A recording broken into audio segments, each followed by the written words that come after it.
The Hour, sponsored by Progressive Insurance.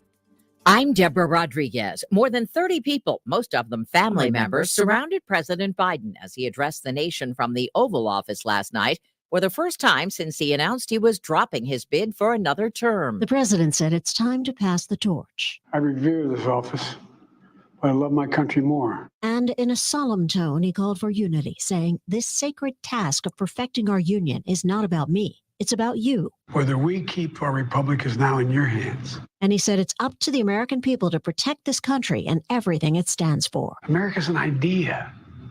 An idea stronger than any army, bigger than any ocean, more powerful than any dictator or tyrant. Linda Kenyon, CBS News, the White House. Former President Donald Trump held his first campaign rally since Mr. Biden quit the race and took aim at his new opponent, the vice president. This November, the American people are going to tell her, no thanks, Kamala. You've done a terrible job. You've been terrible at everything you've done. You're ultra-liberal, and we don't want you here. We don't want you anywhere. Kamala, you're fired. Get out of here. You're fired. A Harris spokesperson called Mr. Trump's rally unhinged, weird, and rambling. Both the president and the vice president will meet with Israeli Prime Minister Benjamin Netanyahu separately a day after he addressed Congress and urged lawmakers to fast-track new aid to Israel.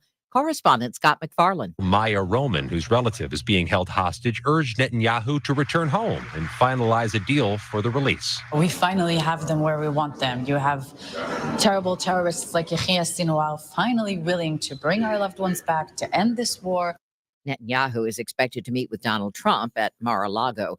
Just as he was about to walk free, the Missouri Supreme Court has halted Christopher Dunn's release from prison days after his 34-year-old murder conviction was overturned. Dunn's wife, Kira, was on her way to pick him up. They have no charges to hold him on. Not at all. He's now basically a hostage. He's no longer an inmate, and yet here we are. He's still being held. For what? What does this accomplish? A circuit court judge is threatening to hold the prison warden in contempt. A former Uvalde, Texas school police officer who was among hundreds who failed to stop the Robb Elementary School shooter makes his first court appearance today. Reporter Chris Fox. Adrian Gonzalez, charged in June with 29 counts of child endangerment, is expected to plead not guilty at the Uvalde County Courthouse. According to the indictment, Gonzalez failed to engage the gunman after hearing gunshots and failed to follow his active shooter training. Dow futures up 48, Nas futures off 39. This is CBS. Sponsored by Progressive Insurance. We offer auto, home, and commercial auto insurance, plus a variety of business insurance options. Visit Progressive.com today. Fresh air is a destination. A place to breathe in the lapping waves of Torch Lake and explore the tree-laden trails of northern Michigan. A place to connect with nature and each other, one-on-one. In the waves, woods, and wonder of Bel Air. When you're looking to escape the everyday, breathe in the magic of northern Michigan at Shanty Creek Resort. In Bel Air and online at shantycreek.com. Give the star in your life the brightest gift in the world. Name a star after them. This is Rocky Moselle with International Star Registry. For $59 and a call to 800-282-3333 or visit starregistry.com, you can name a star for birthdays, weddings, or even memorials. Over 45 years, we have named millions of stars for celebrities and individuals from around the world. The star you name will be recorded in book form in the U.S. Copyright Office. Visit starregistry.com or call 800-282-3333. Let's face it, nothing makes you look older than you really are than thinning hair. But what if you could not only increase your hair count, but promote new hair growth without surgery, without drugs with potential side effects, and without a prescription from your doctor? Well, now you can, thanks to a breakthrough new supplement called Hair Grow, provided by New Nordic, the #1 supplier of dietary supplements in Europe. Hair Grow is now available in the U.S. Only Hair Grow contains Tocogaya, a powerful antioxidant that has received a U.S. patent. Multiple clinical studies show Hair Grow is safe and effective in promoting new hair growth. In one study, 95% of the patients using Hair Grow saw increased hair count. Don't lose more time and more hair. Try Hair Grow today to feel and look your best. Available online at Amazon, Walmart.com, and NewNordicUSA.com, or in stores at your local CVS. Look younger and feel more confident with Hair Grow by New Nordic. at newnordicusa.com or in stores at your local CVS. Listen to this station anytime, anywhere on Odyssey. Odyssey is your new audio home for all the music, news, sports, and podcasts that matter to you. Odyssey. That's AUDACY.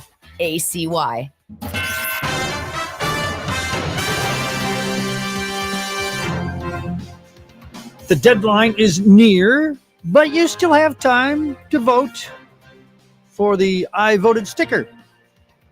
You won't get one when you vote until November, but you can still vote now. We'll have an update for you on that coming up at 6:20 on WSGW. You with your morning team of Charlie and Mike and Jonathan.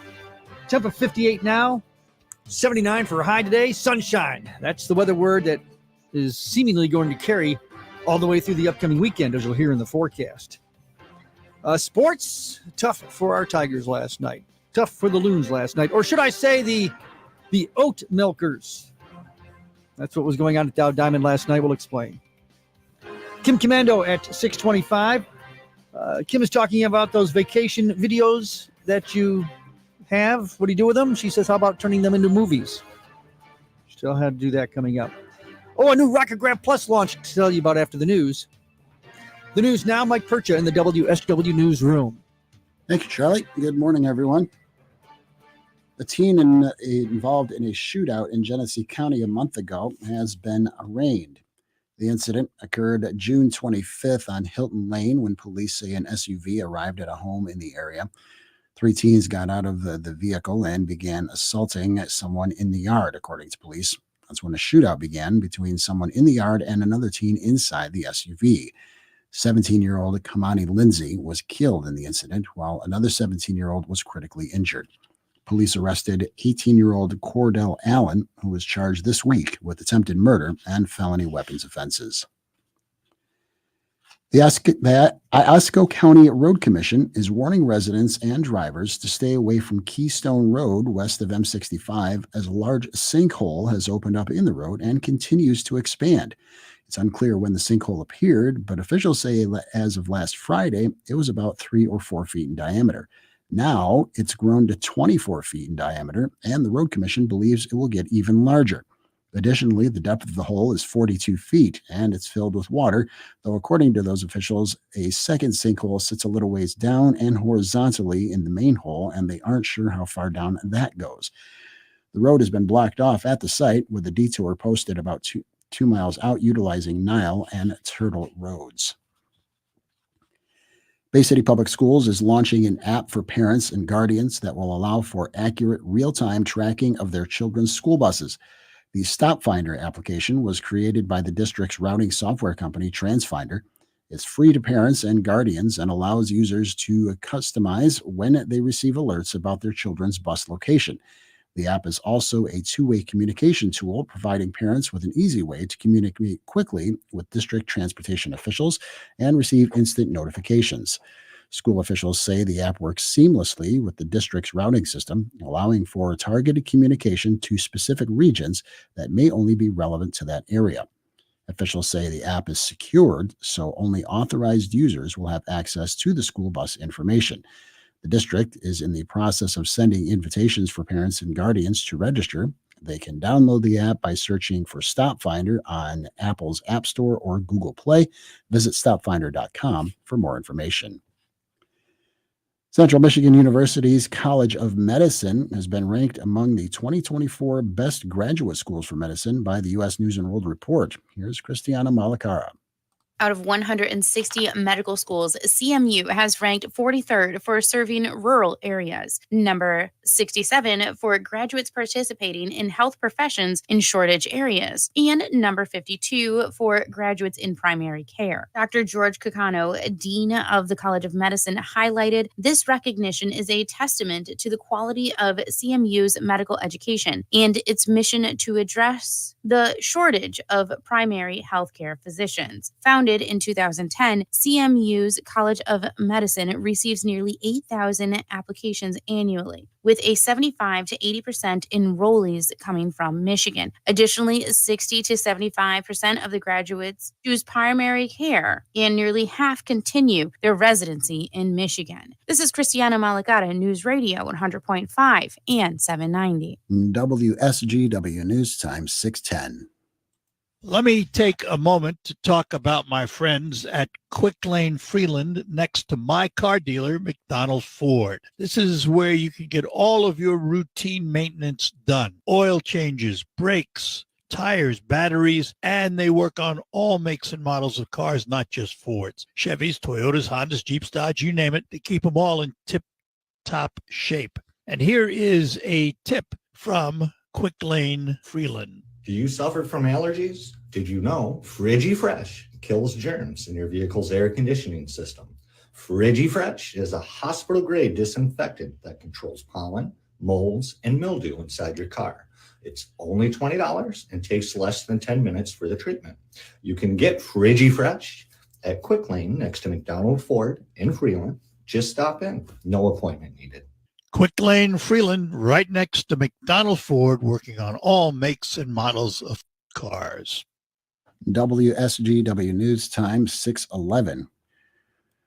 There's an encouraging new study on teen drug use, according to Michigan News Network's Ryan Recker. A new study from the University of Michigan found that seniors in high school are using less and less prescription drugs for non-medical use. Professor Sean McCabe said that both the percentage of usage and also the percentage of prescription medications given by friends and family fell as well. To put these findings in context, the reduction over the past decade was like going from 1 in every 9 high school students using prescription drugs non-medically in the past year, down to 1 in every 40 high school students. That's a massive decline. And how the teens are getting the drugs also changing. Between 2009 and 2022, past year misuse declining from 11% down to 2%. Ryan Recker for the Michigan News Network. A large nonprofit is accusing a man of taking their money. The attorney for the Detroit Riverfront Conservancy is going after former CFO William Smith, as well as those he claims benefited from alleged theft. A civil suit names not only Smith, but his mother, wife, sister, and even the best man at his wedding as co-conspirators. Smith is accused of stealing $40 million over more than a decade from the nonprofit organization. Ford disappoints analysts as it posts a $1.8 billion second quarter profit. Here's Jeff Gilbert with the story. Analysts were expecting the Ford Blue gasoline-powered business to do better than a $1.2 billion pre-tax profit, but they were hit by high warranty costs. Ford's commercial vehicles brought in $2.6 billion, and they lost $1.1 billion on EVs. Still, CEO Jim Farley tells investors Ford is on track. We are absolutely a different company than we were 3 years ago, and our pace of change is intensifying. Ford says the second half should be similar to the first, and they still expect to make between $10 and $12 billion pre-tax for the full year. Jeff Gilbert, the Michigan News Network. In Charlie, a Metro Detroit teenager who was enjoying a day of fishing is being called a hero after jumping into action to save a woman after she drove into Lake St. Clair. John Agnello was fishing at Lakefront Park when the woman drove into the water on Tuesday afternoon. The teen said the car was a little more than halfway submerged in the water when he and another bystander got to the car. They helped her out of the window and got her back to shore. Authorities are still trying to determine the cause of the crash. Oh my. Well, that's a story, and a good story to hear, it sounds, as it turned out. It is a 6:14 on WSGW. The weather story of WNEM First Alert meteorologist Matthew Mondro.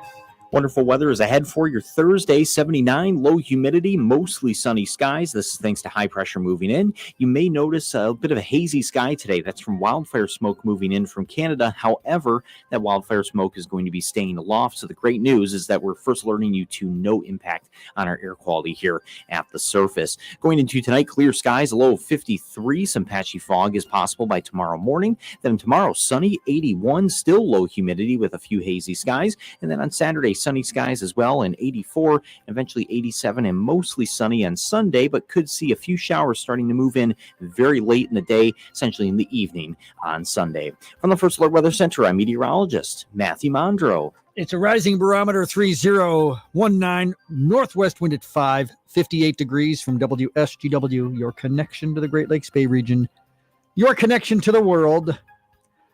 We're preparing for sports here on WSGW. A Rocket Grab Plus launch reminder on Thursday mornings, generally after the news at 6 o'clock. We have that Rocket Grab Plus launch to tell you about. It launched earlier today.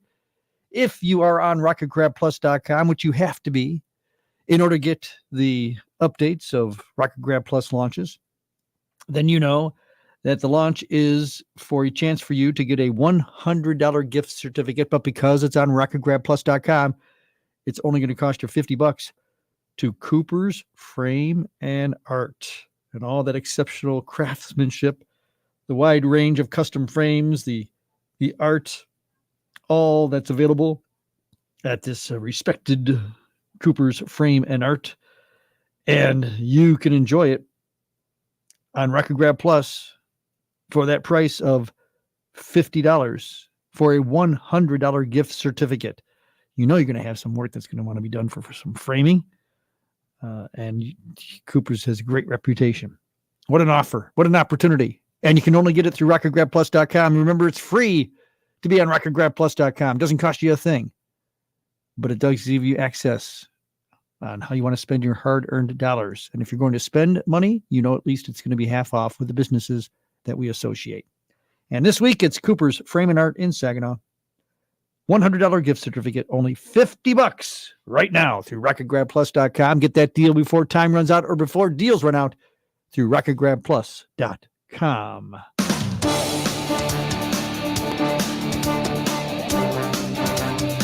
Let's get into sports on WSGW. Let's talk Tigers baseball. Tough one for our Tigers last night, losing to the Cleveland Guardians 2-1. Tigers got a home run in the first inning from Matt Vierling, and that was it. In fact, Tigers only had one more hit, a single by Colt Keith. The Guardians tied the game in the fifth. Oh, first two batters get out. Then a single. Pass ball gets the runner to second. So then another single allows that runner to score. And in the eighth inning, what proved to be the winning run, after a leadoff walk, that's always a killer. The next two batters get out. That runner gets over to the third. And a base hit scores the run. So two out hits for the Guardians. The Tigers had a good pitching performance from Jack Flaherty. He didn't factor in the decision. He went 6 innings of one unearned run, 3 hits, 2 walks, 6 strikeouts. Bo Brisky allowed that winning run to score in the eighth. Tigers and Guardians today, 12:45 broadcast on 790 AM WSGW. For Major League Baseball last night, the Twins walked off with an infield single. The Philadelphia Phillies 5-4. Arizona down 4-3 in the top of the ninth, scored 5 runs for an 8-4 lead. Then the Royals scored twice in the bottom of the ninth. So the Arizona Diamondbacks win 8-6.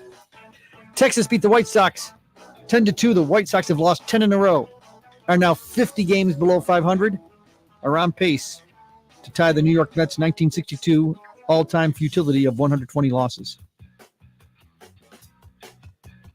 We had the Lake County Captains beating our Great Lakes Loons last night, 6-5. The Loons performing as the Malmo Oat Milkers. Major League Baseball went into an agreement with this company from Malmo, Sweden. It has to do with the company Oatly, which is a non-dairy-based brand. So each minor league team this year is going to play one game as the Malmo Oat Milkers. Last night it was the Loons' turn.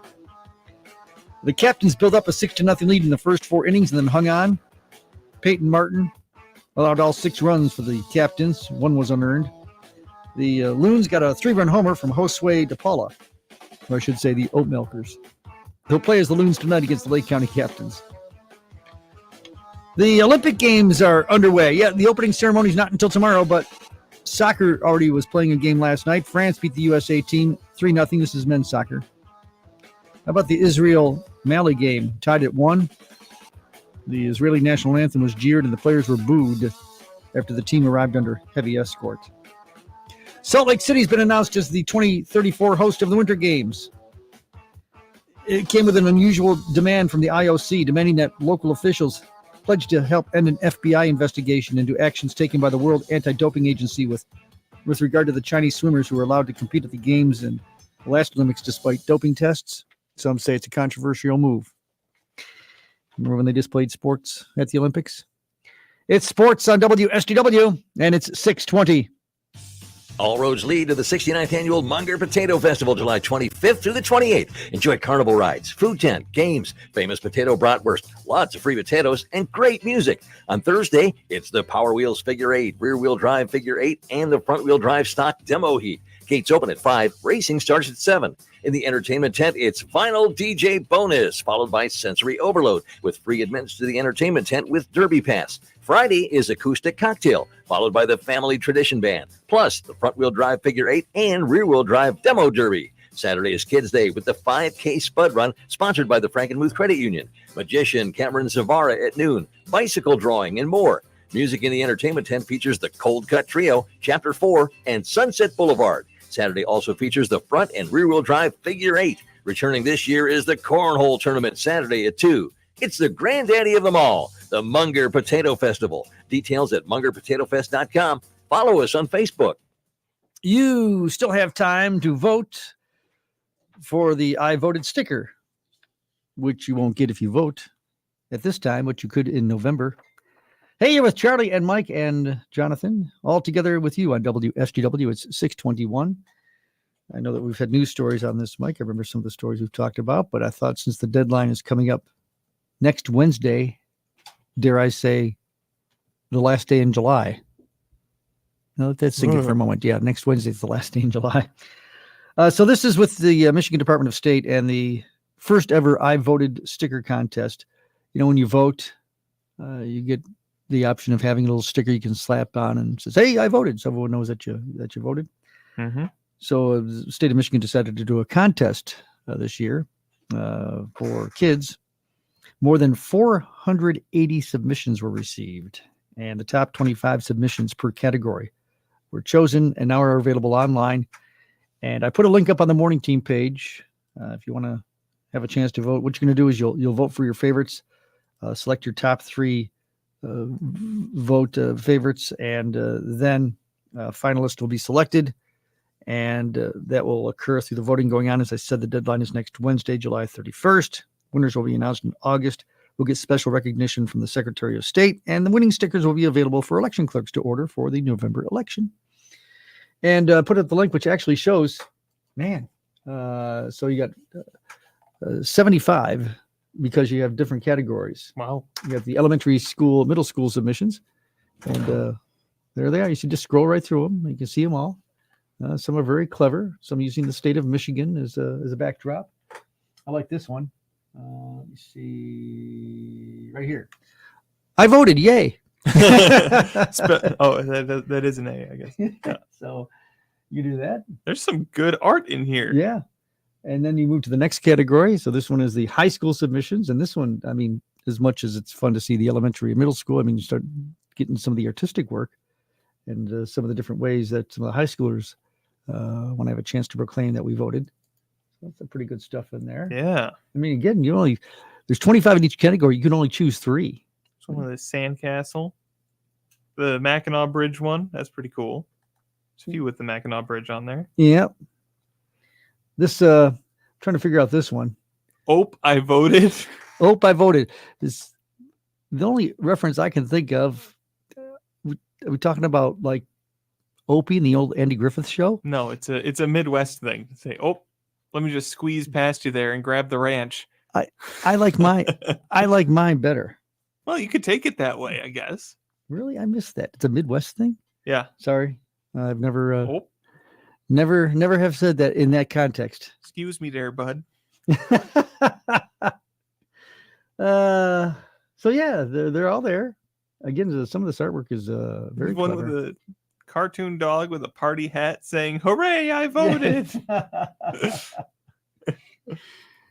So we try to make it easy for you if you want to make your vote, but you only have until next Wednesday, to do that. But we don't get a sticker for voting in this one. No, there's no. You don't get. I would like. What to are the you got the high school category? What is the other age category? Elementary. Elementary and general middle school. submissions Yeah, as well. School. So yeah, I guess this is a general. I'm sorry. So they do have general submissions as well. Doing a contest about voting for people who are ineligible to vote. Well, for the elementary and middle school students, certainly there could be some high schoolers that could vote, depending It's on their their age. way to contribute to the civic process. So one day, I just like irony. That's all. well, that's a good. Maybe one day they will have a chance to get their own sticker. Wouldn't that be nice to kind of funny to design the winning sticker and then when they finally become eligible to vote, they have a new sticker contest. because it's been 12 or 13 years. These are old. Now we've got to find a new one. They should have sticker sheets available, so you get to choose at the polling location. Just have sheets of a bunch of them, a bunch of different ones. It does say winning stickers will be available for election clerks to order. It doesn't say. Oh, okay. Does that mean the clerks get to decide which ones they want to order? Which one of the winning? We'll find out, I guess, in November. That when you want to put a sticker on to let folks know that you voted. There's some good ones in here. I think people should take a look. Please do. Again, the link up is on the morning team page.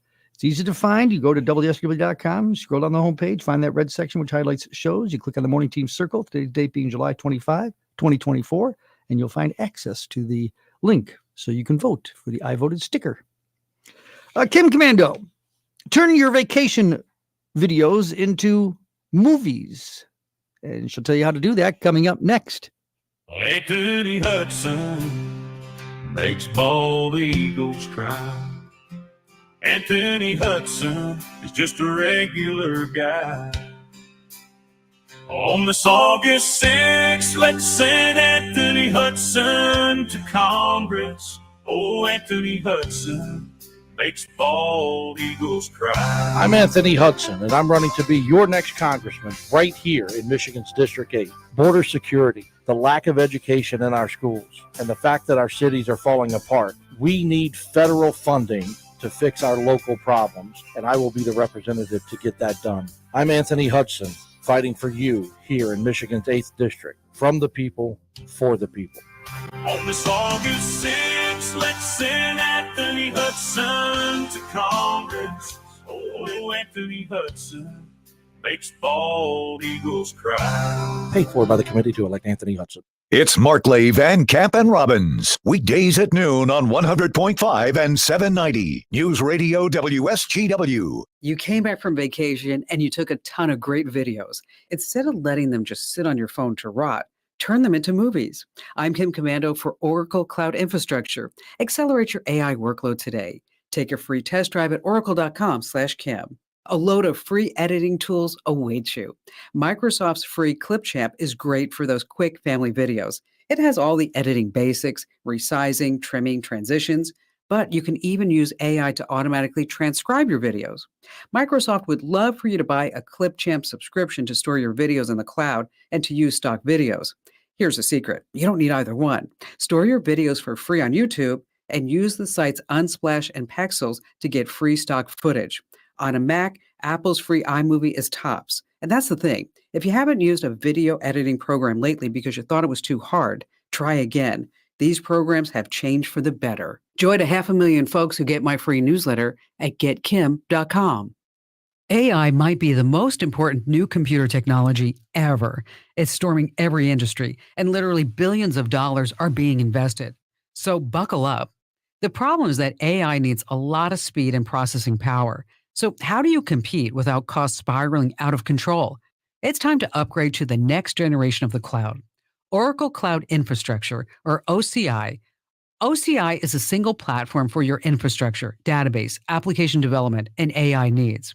OCI has 4 to 8 times the bandwidth of other clouds, offers one consistent price instead of variable regional pricing. And of course, nobody does data better than Oracle.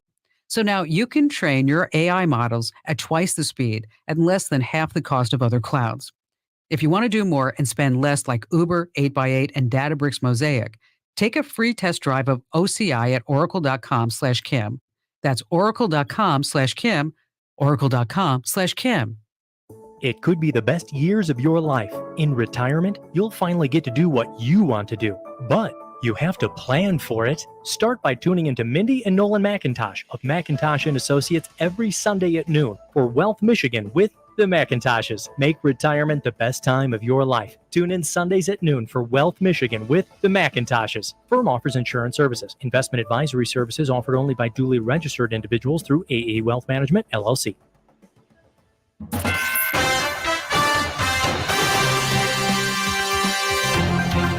Hey, some fun that we want to relate to you with you and WSGW.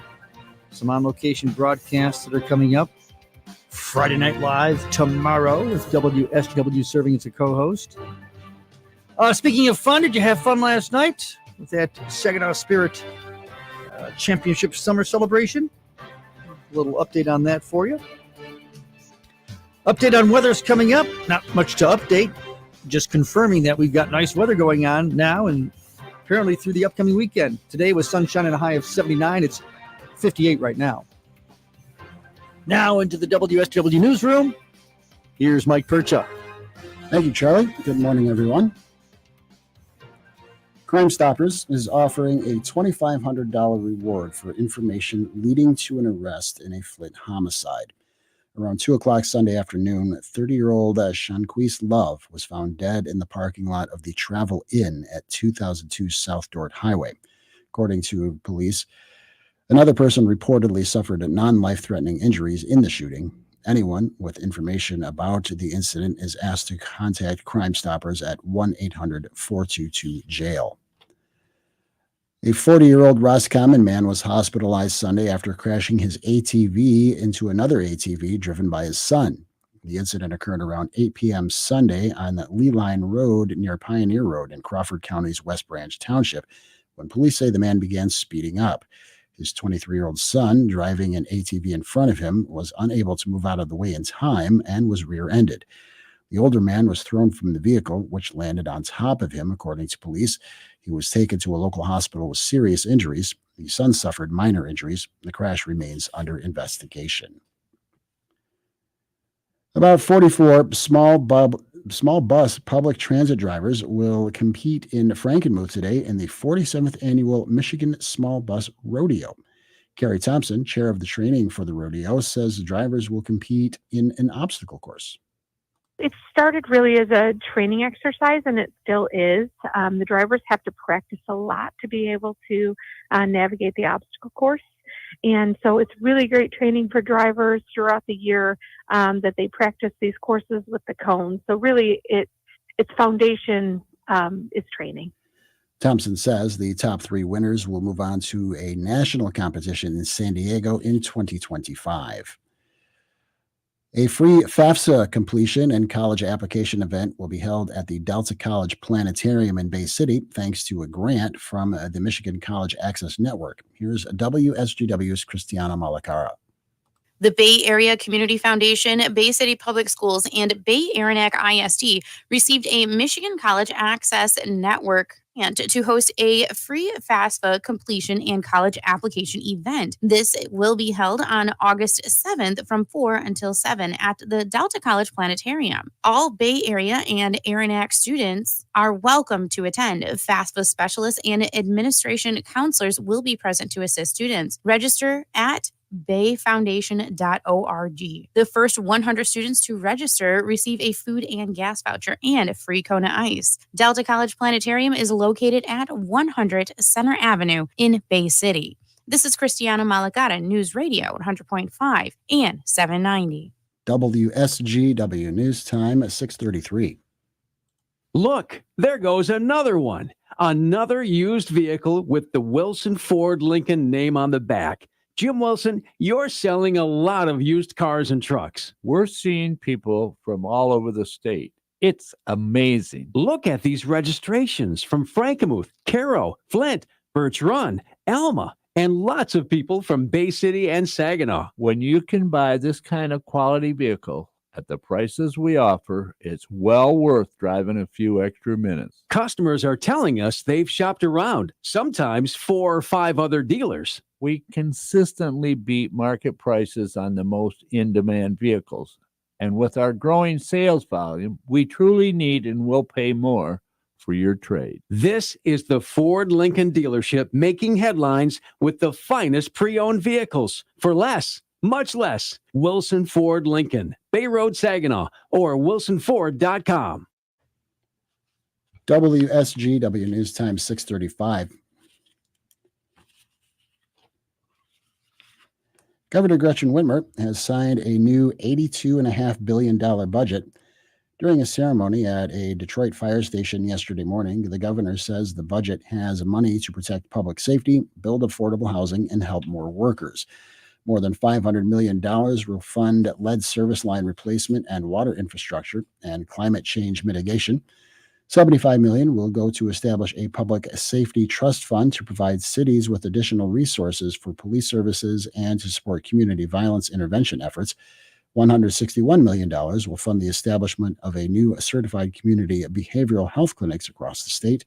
Some Republican legislators have criticized the budget for not spending enough on school security and safety. The summer break continues for state lawmakers, but the work has already started when it comes to planning new legislative priorities for the fall. State Senator Sean McCann says they've headed home to their districts in all parts of Michigan to talk with residents and gauge what they would like done. He says planning for the fall is still in its early stages. That's sort of still, I think, in progress some. I'm looking at the Energy and Environment Committee that I chair in the Senate and trying to formulate a plan for what the fall might look like. There are a lot of differences between the Senate's fall calendar and the House's fall calendar. McCann says November's election will take center stage for all Lansing lawmakers. After 6 days of delays and cancellations connected to a technology outage, the CEO of Delta Airlines says the schedule is expected to be normal today. Thousands of Delta flights had to be canceled or delayed since the CrowdStrike outage that happened last Friday morning. The CEO says while initial efforts to stabilize the operations were difficult and frustratingly slow and complex, they've made good progress and the worst is over. The U.S. Department of Transportation has launched an investigation to make sure Delta complied with passenger protection requirements. And our health leaders, Charlie, say now is the time for parents to take kids to a doctor and get them a checkup and updated vaccines before the new school year. Dr. Tiffany Widner is a pediatrician at the Children's Hospital of Michigan. She says she wants people to make an appointment, but says it's still too early for flu shots. Typically, the influenza vaccine for the season is usually released mid to late August, but most offices don't have it in stock until late August to going into September. Dr. Widner says parents should get an appointment now before they fill up. Considering the school's going to get underway for many of them next month, but a month from now, better do it. If you're going to want to do it, it is your morning team on WSGW. And we have weather to do for you. That's what we're going to do for you on WSGW with WNEM First Alert Meteorologist Matthew Mondro.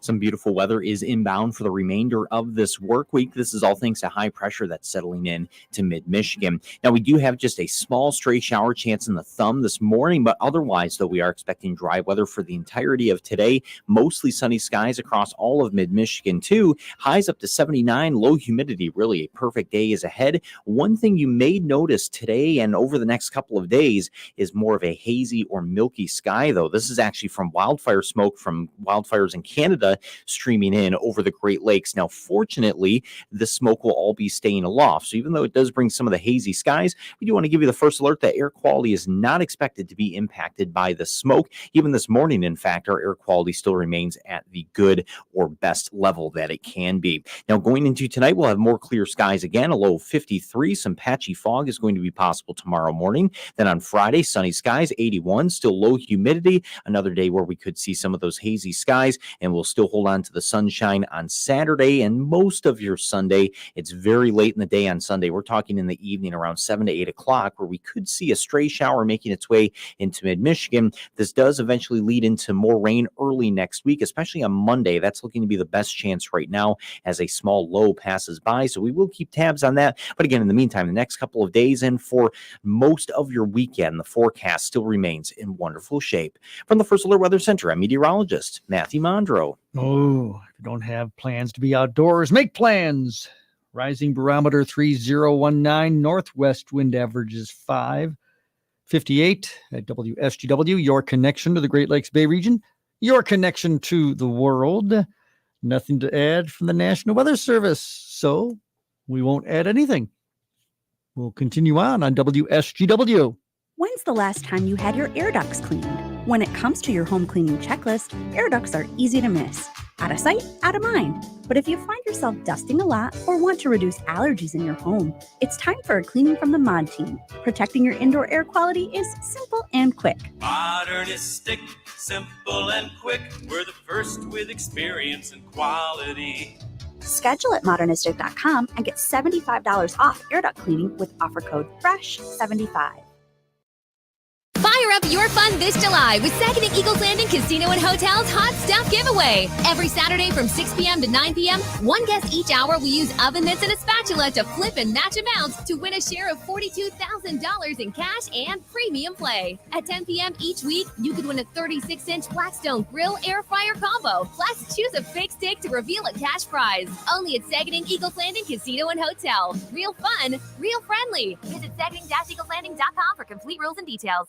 It's common knowledge that after age 30, our metabolism changes. I'm Chuck Norris. I tried everything. Working with a team of health experts, we came up with Morning Kick. Morning Kick has probiotics to help you lose weight, prebiotics for digestion, and powerful anti-aging supplements. Go to roundhouseprovisions.com, use code SAVE, or text SAVE to 511-511 and claim 40% off. SAVE to 511-511. These statements have not been evaluated by the FDA. This product is not intended to diagnose, treat, cure, or prevent any disease. Tax fees may apply.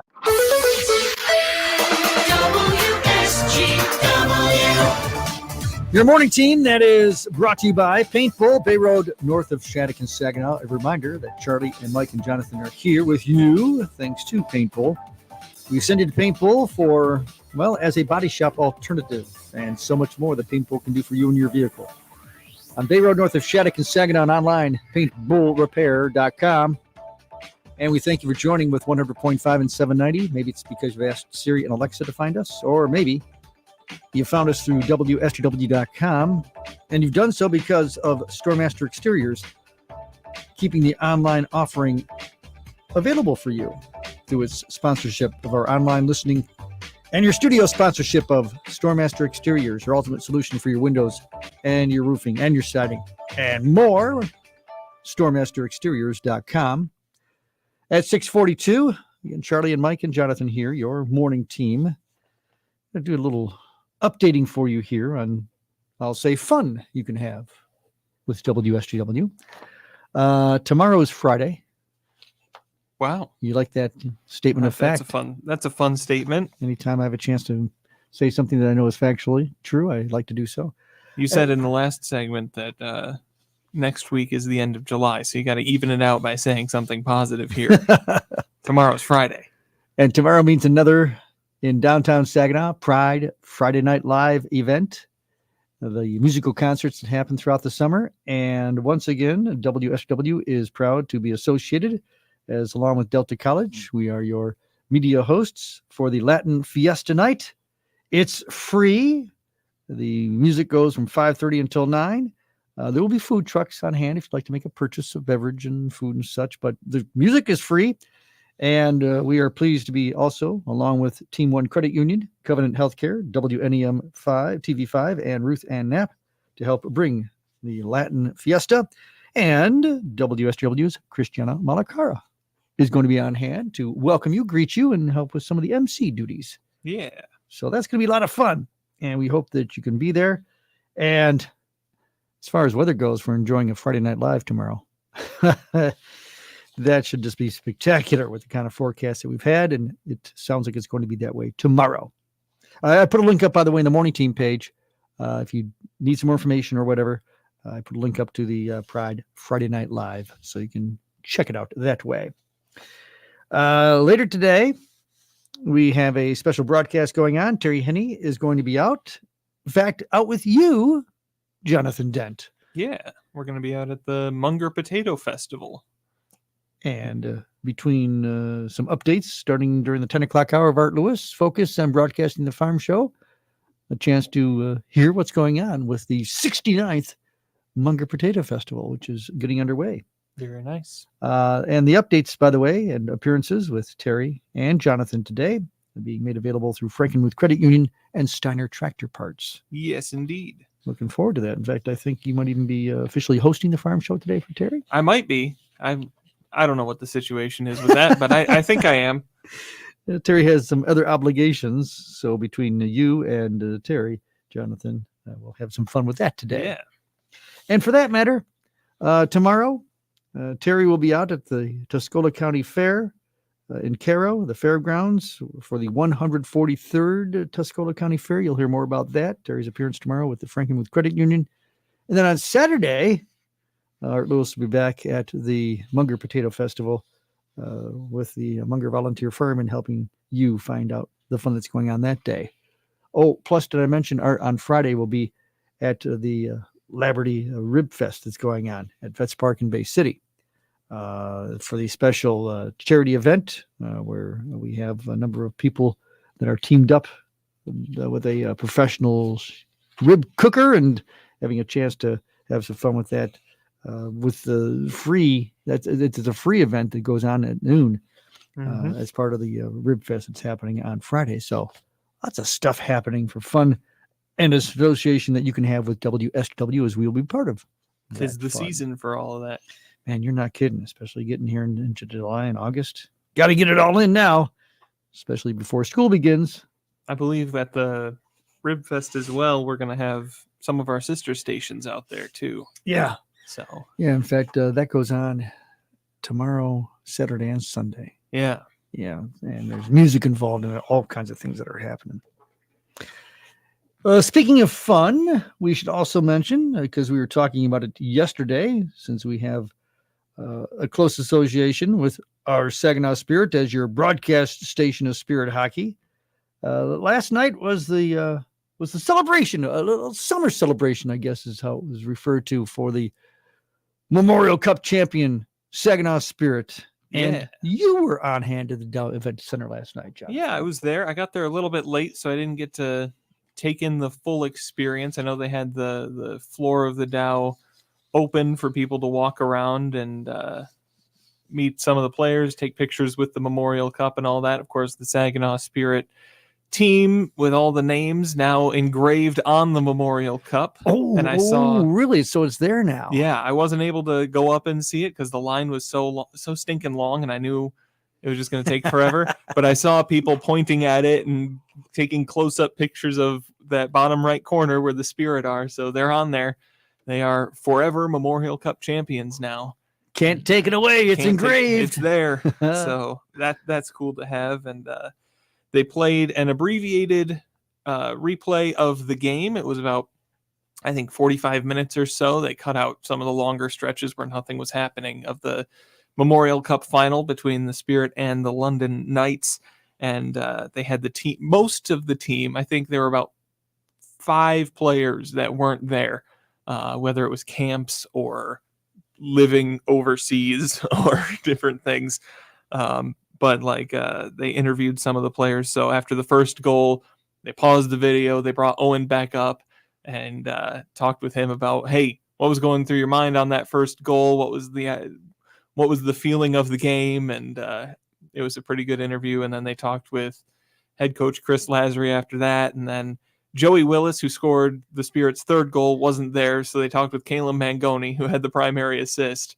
And then, of course, Josh Bloom with that crazy last-minute goal to win the championship. And a lot of the players, and it was funny to hear because Zane Perek said it, Braden Hashe said it. They said it felt like overtime. We thought we had just won the game. Like, that's what it felt like. Like, that was it. But then there's 30 more seconds to or 21 more seconds to play.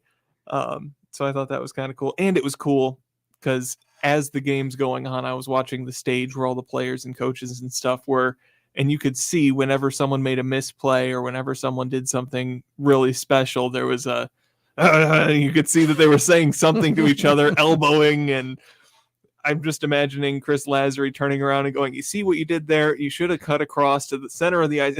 Like breaking down breaking it down. Yeah. No, it was a cool experience, a pretty good crowd on hand, and after every single goal, the cheers that went up from the crowd were almost as loud as the cheers coming out of the speakers from the replay, and it was just a fun place to be. That is very cool. I'm so glad you were able to get down there and enjoy it with our Spirit fans. Yeah, I mean, it's only a little over a month removed when you think about it. It was 44 days. Is that what it officially is? 44 days. Dick Garber said, and he said, but it feels like it's been a heck of a lot longer than that. And it does. Especially as here we are at the end of July, and we know that the season looms now, coming up on September 25th, less than 2 months away now. Yeah, it's coming up quick. And honestly, I figured at the end of the Memorial Cup, I figured I'd be burnt out. I figured a lot of people would be like, okay, we got our hockey in. I think everybody's ready for more. And the Stanley Cup finals were fun to follow and all that. But now it's like, okay, let's get back to the Saginaw Spirit. Let's start up the new season, please. Well, it will start at some point, and we'll have it for you again here on WSGW. And we'll continue to update you on some of the fun things that are still going on in celebration of the Memorial Cup champion, Saginaw Spirit. And as you said, Jonathan, now with the names officially engraved. That's fun. Last night, the Dow Event Center, it all took place. It is your morning team. Going up to the hour, going up to the minute with news and your business and your weather and your sports. Time is 6:51. From Michigan News Source, I'm Cheryl Fritz. Our top story this hour, Detroit U.S. Representative Rashida Tlaib, the only Palestinian-American member of Congress, held up a sign saying war criminal and guilty of genocide Wednesday during Israeli Prime Minister Benjamin Netanyahu's joint address to lawmakers, during which he delivered a fiery defense of the Gaza war. Wearing a Palestinian scarf, Tlaib stayed sitting and did not stand with other lawmakers when Netanyahu came into the chamber Wednesday and remained sitting during most of the applause lines of his speech, sometimes with a pained look on her face. At one point, she stood and raised the guilty of genocide sign over her head, is coming to address Congress. Tlaib was censured by the Republican-led House last fall over her remarks on the Israel-Hamas war. Portage Mayor Patricia Randall is calling on Governor Whitmer to appeal FEMA's denial of tornado aid. Tim Knight has the story. FEMA has denied the aid following the May 7th tornadoes, which hit Branch, Case, Kalamazoo, and St. Joseph counties, stating that the storm was not large enough that it could be handled by state, local, and volunteer agencies. Mayor Randall says Governor Whitmer has 30 days to appeal FEMA's decision and that she is hopeful that a second request might have a different answer. State Senator Sean McCann has also asked Whitmer to appeal. For Michigan News Source, I'm Tim Knight. The Detroit Riverfront Conservancy sued its former CFO William Smith, his mother, wife, sister, and the best man at his wedding on Wednesday in a lawsuit that describes a conspiracy to steal almost $40 million from the nonprofit. Conservancy leaders filed the lawsuit 7 weeks after federal prosecutors unsealed a criminal case against Smith of stealing almost $40 million during an 11-year period while working for the nonprofit. For Michigan News Source, I'm Cheryl Fritz. At 7 o'clock on CBS News, Israel recovers the bodies of 5 hostages from Gaza. Israel's prime minister visits the White House today, and President Joe Biden talked to the nation last night about why he's passing the torch. More news coming up on WSGW at that 7 o'clock hour as we continue going up to the hour with the news, the business, and the weather and the sports on WSGW. Now that up to the minute Fox Business Report at 6:54. I'm Elizabeth McDonald, and this is the Fox Business Report. Today, we'll find out how the economy was holding up in the spring, the gross domestic product for the second quarter. More earnings are coming out today. American and Southwest Airlines and Jeep's parent company Stellantis are among those reporting. Adam Johnson, portfolio manager of the Bullseye American Ingenuity Fund, says upbeat earnings could result in some money returning to the market. There's nothing wrong with having 10 or 15% of your money in that money market fund earning 5.25%. But I think for those of us who focus on growth, I talk about the 3 E's of earnings, employment, and the economy. Not perfect, but pretty good. And if we get 10% earnings growth, stocks are going higher. Also today, earnings from pharma company AbbVie, Decker's Outdoor, Keurig Dr. Pepper, and Tractor Supply. That's your Fox Business Report. I'm Jenny Cosola. Invested in you. Need life insurance but have diabetes, high blood pressure, or on anxiety meds? If you're a 50-year-old male, even porky, or with type 2 diabetes, $1 million of life insurance may only cost you about $200 a month. For affordable term life insurance, call Term Provider and speak with Big Lou at 800-444-2013, 800-444-2013, or visit biglou.com. Remember, Big Lou's like you. He's on meds too. 800-444-2013. It's WSGW going up to the hour, and you're up to the minute weather of WNEM. First alert meteorologist Matthew Mondro. Wonderful weather is ahead for your Thursday. 79, low humidity, mostly sunny skies. This is thanks to high pressure moving in. You may notice a bit of a hazy sky today. That's from wildfire smoke moving in from Canada. However, that wildfire smoke is going to be staying aloft. So the great news is that we're first alerting you to no impact on our air quality here at the surface. Going into tonight, clear skies, a low of 53. Some patchy fog is possible by tomorrow morning. Then tomorrow, sunny, 81, still low humidity with a few hazy skies. And then on Saturday, sunny skies as well, and 84, eventually 87, and mostly sunny on Sunday, but could see a few showers starting to move in very late in the day, essentially in the evening on Sunday. From the First Alert Weather Center, I'm meteorologist Matthew Mondro. It's a rising barometer of 3019. It's a northwest wind at 5, 58 degrees from WSGW. Your connection to the Great Lakes Bay region, your connection to the world. Up to the hour, the Up to the Minute Sports, next. I'm Paul Young, candidate for Congress, and I approve this message. Build the wall. Deport illegals. Put America first. That's Paul Young's plan. The conservative choice for Congress. Pro-Trump and proud of it. Paul Young will secure our border and bring back Michigan jobs. Young served in President Trump's administration, enforcing immigration law to keep illegals out. That's why Young's been with Trump since 2016 and never wavered. But Mary Draves, she serves Democrats. Gretchen Whitmer handpicked Draves to her climate council to push tax hikes and mandates on Michiganders. It's no wonder why Draves backed Biden's Green New Deal and opposed Trump's policies to protect American workers. Draves even donated to Trump-hating Democrats who tried to impeach him. We can't trust Mary Draves to stand with Trump, and Michigan can't afford to send her to Congress. Paid for by Paul Young for Congress.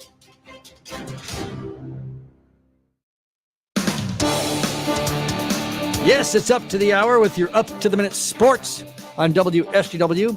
It's 6:58. Tigers falling to the Guardians 2-1.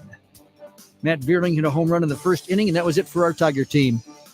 Guardians tied the game in the fifth, got a game-winning run in the eighth inning. The Tigers had Jack Flaherty on the mound. He pitched well, 6 innings of 1 unearned run. Bo Brisky took the loss in relief. Tigers and Guardians today, 12:45 on 790 AM WSGW. Tigers with a bullpen day for pitching. At Dow Diamond last night, it was the Lake County Captains defeating our Great Lakes Loons 6-5. Though the Loons played as the Malmo Oat Milkers last night. The Loons will be hosting the Lake County Captains again tonight as that 6-game series continues at the Dow Diamond. Lions had its first full training camp workout yesterday. Good news is, after day one, everyone's healthy, at least the ones that are participating. There are a few Lions that are starting the training camp on the injured list. The Olympic opening ceremonies aren't until tomorrow, but some of the games are already getting underway. For example, men's soccer played yesterday, and the USA team involved. France beat the USA team 3-0. It was announced yesterday that Salt Lake City will be the host city of the 2034 Winter Olympics. Time on WSGW is now 6:59.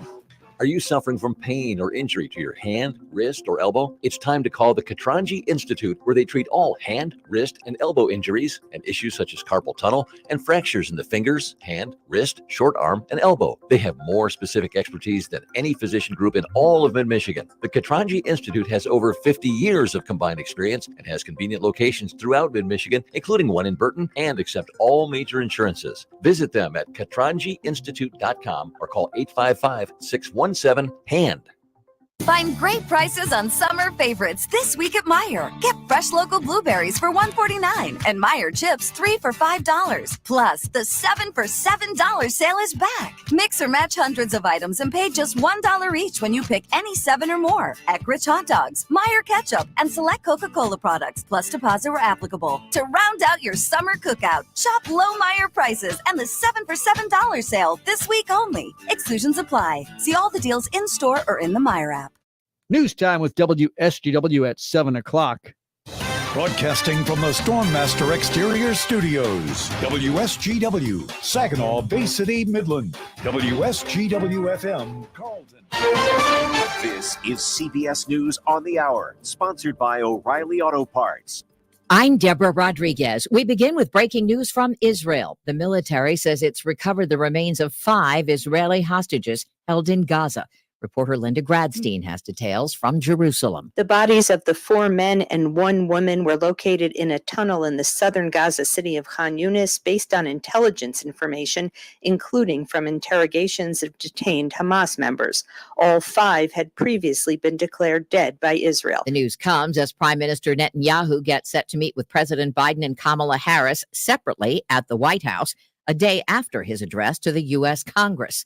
President Biden addressed the nation last night, explaining his decision to drop his bid for re-election and endorse his vice president, Kamala Harris. The best way forward is to pass the torch to a new generation. Dozens of family members watched from the sidelines in the Oval Office. Correspondent Nancy Cordes. It's a difficult moment for him, a difficult moment for his family. And in fact, Ashley Biden, his daughter, we're told, had her eyes closed and was nodding silently and breathing deeply as her father spoke. And at one point, she even dabbed her eyes with the sleeve of her shirt. The switch from Mr. Biden to Harris has mobilized voters. CBS's Weijia Jiang. Almost 40,000 people registered to vote in the 48 hours after President Biden dropped out of the race, the largest number of signups in a 2-day period for this election cycle.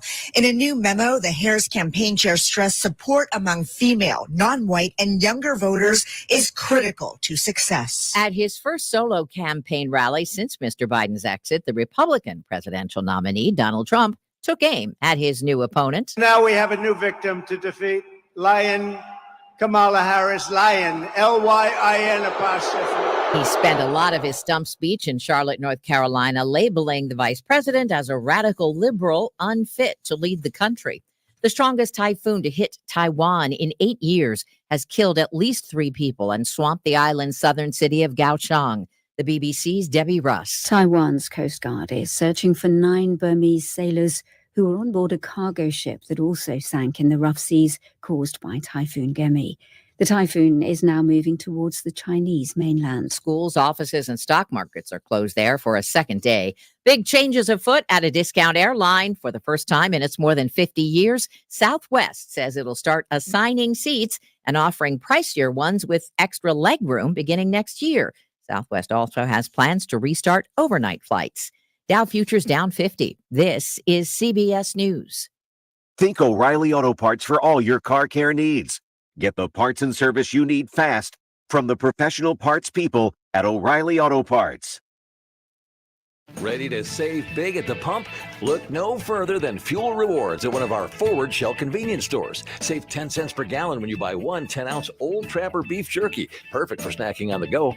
Get another 10 cents off per gallon when you buy any 2 12-ounce Bubbler or Celsius sparkling waters to keep you refreshed while traveling. And save 15 cents per gallon when you buy any 2 16-ounce Shine waters. Fuel Rewards at your local Forward Shell convenience stores. Your family-owned Michigan tradition since 1925. It could be the best years of your life. In retirement, you'll finally get to do what you want to do, but you have to plan for it. Start by tuning into Mindy and Nolan McIntosh of McIntosh & Associates every Sunday at noon for Wealth Michigan with the Macintoshes. Make retirement the best time of your life. Tune in Sundays at noon for Wealth Michigan with the Macintoshes. Firm offers insurance services. Investment advisory services offered only by duly registered individuals through AE Wealth Management, LLC. Moving on up to the top now. Big money limousines in slots now. Introducing Jackpot Slots Millionaire, the new $30 fast cash game from the Michigan Lottery. With 33 chances to win on every ticket, you could score the entire progressive jackpot, plus $1 million. Now that's big money. We're moving on up to the top now. Big money limousines in slots now. Play new Jackpot Slots Millionaire, one of 12 fun fast cash games from the Michigan Lottery. Knowing your limits is always the best bet. I'm looking over a 5-leaf clover I overlooked before. Whoa, isn't it supposed to be a 4-leaf clover? Not the way I play. Right. Everybody's playing the Michigan Lottery's Fast Cash game, 5-Win Lucky Clover. It's a $20 ticket with 5 different ways to play and win. And a top prize of the full Fast Cash jackpot plus $250,000. Just my kind of number. Try your luck with the new Fast Cash game, 5-Win Lucky Clover. Only from the Michigan Lottery. Knowing your limits is always the best bet.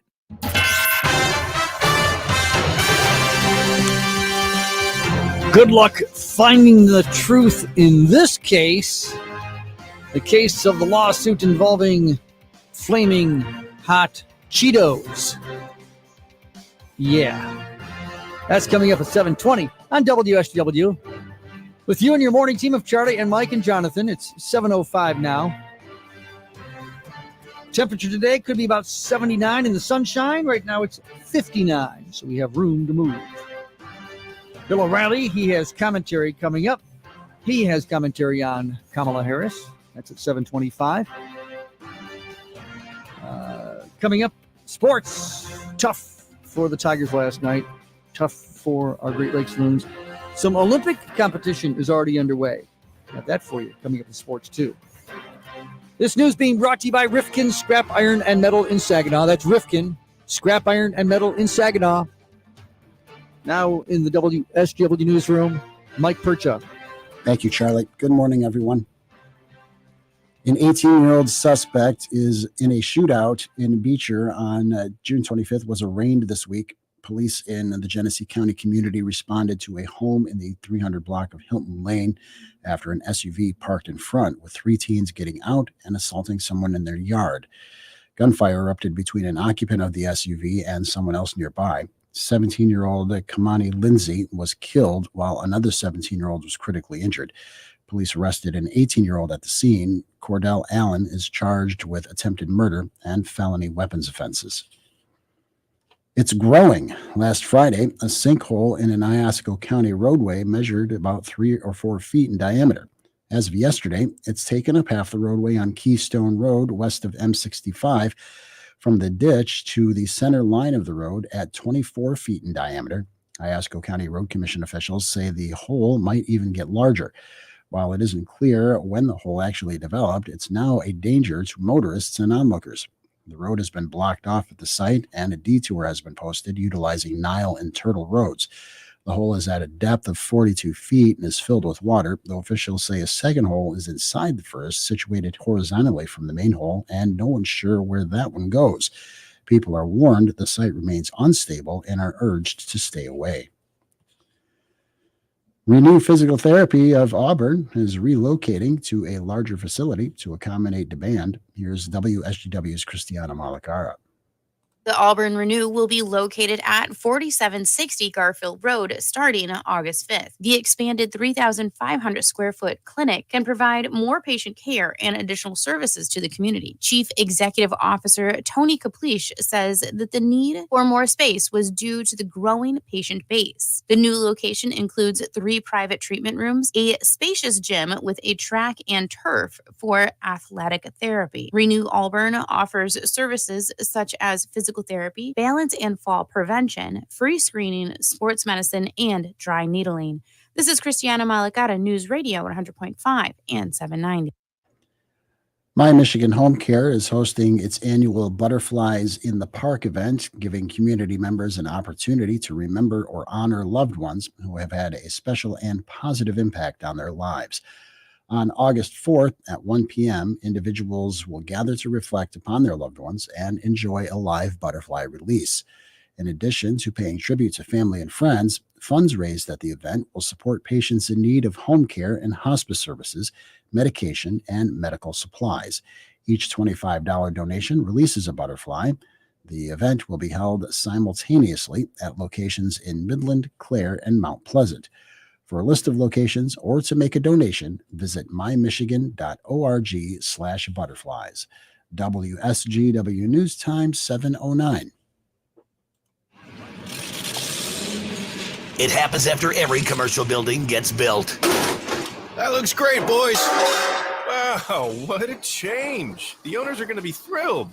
Even after cleaning up the garage or shed.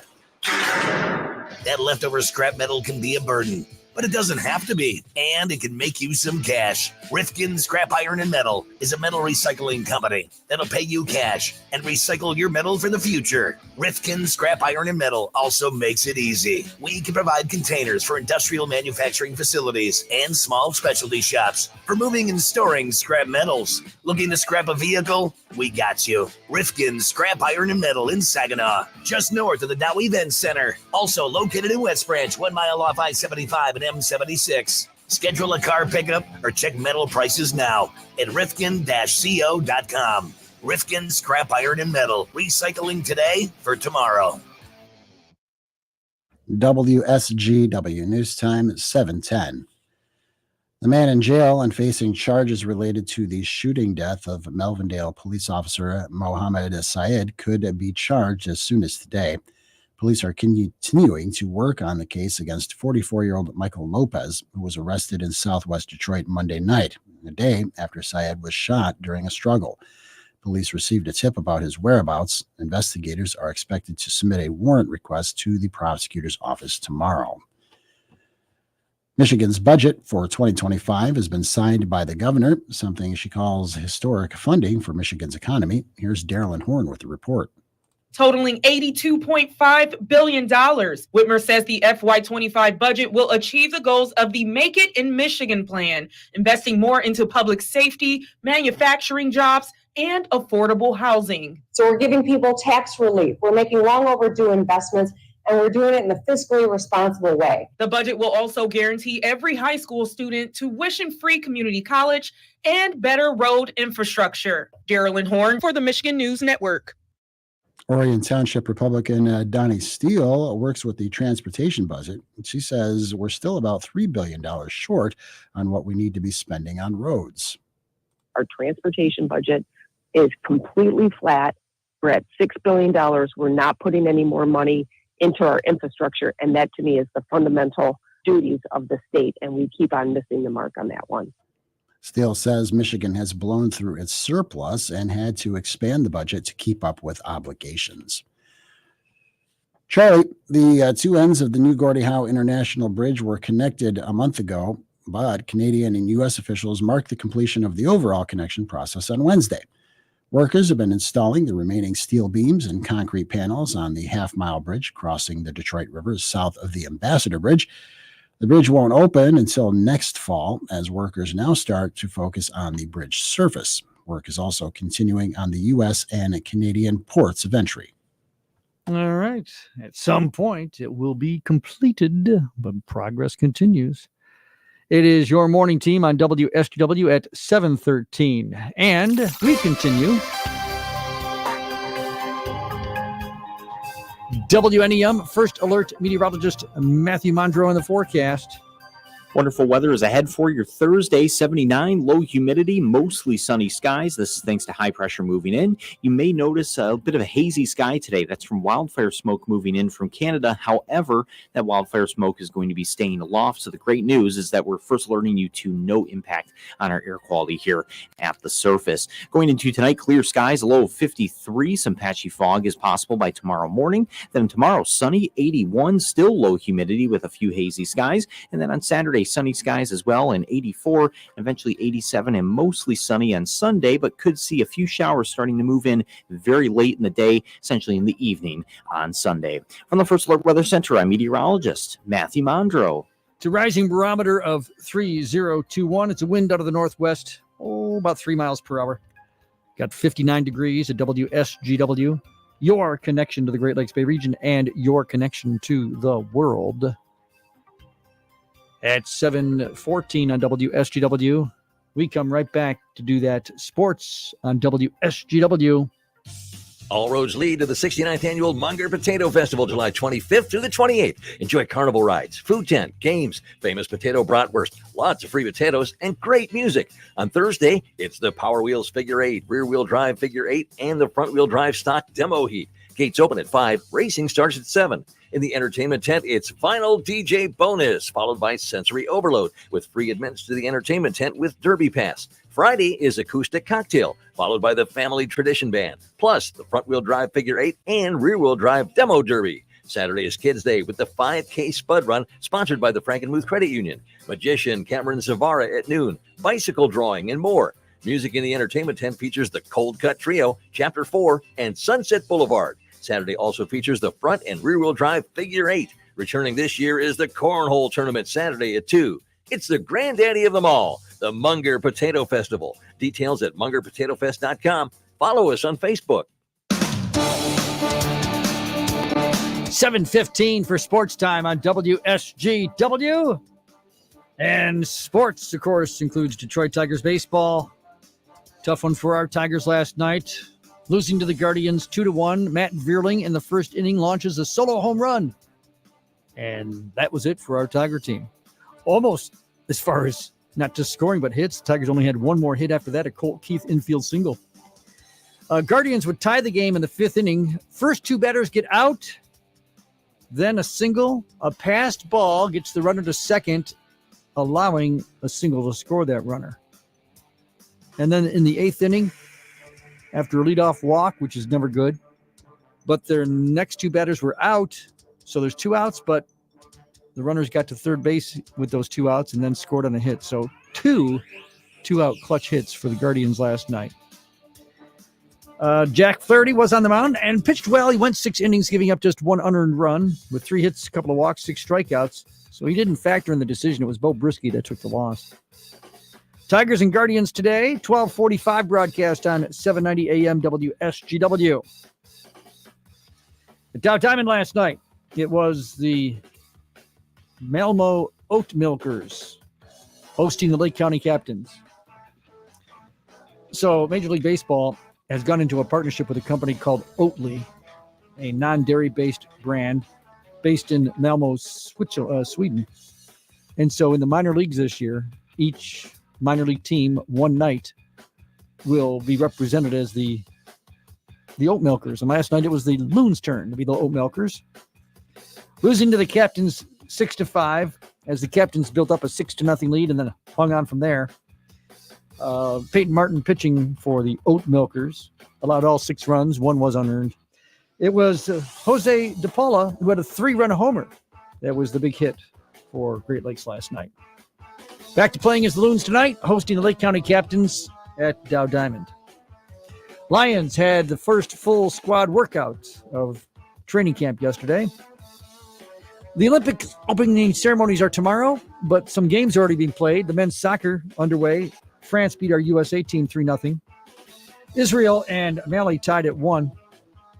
The Israeli national anthem was jeered before the game, and players were booed whenever they touched the ball. That's after they got there under heavy security escort. Morocco beat Argentina 2-1. At the end of the game, Morocco fans actually crashed the pitch to protest a late goal by Argentina they thought would tie the game. The game then got suspended for nearly 2 hours, but they cleared the stands, and then they finally finished it out. The goal was disallowed, by the way, and Morocco wins 2-1. Salt Lake City has been announced as the host of the 2034 Winter Olympic Games. Not without some controversy, though. So the IOC, the International Olympic Committee, while awarding the Olympics to Salt Lake City, also made a demand pushing local officials to pledge to help end an FBI investigation into actions taken by the World Anti-Doping Agency regarding Chinese swimmers who were allowed to compete in the last Winter Olympic or Summer Olympic Games despite positive drug tests. So there's some controversy and backlash over that. The Olympics used to be you just played the games and the world came together under the umbrella of sports. Sports here on WSGW at 7:19.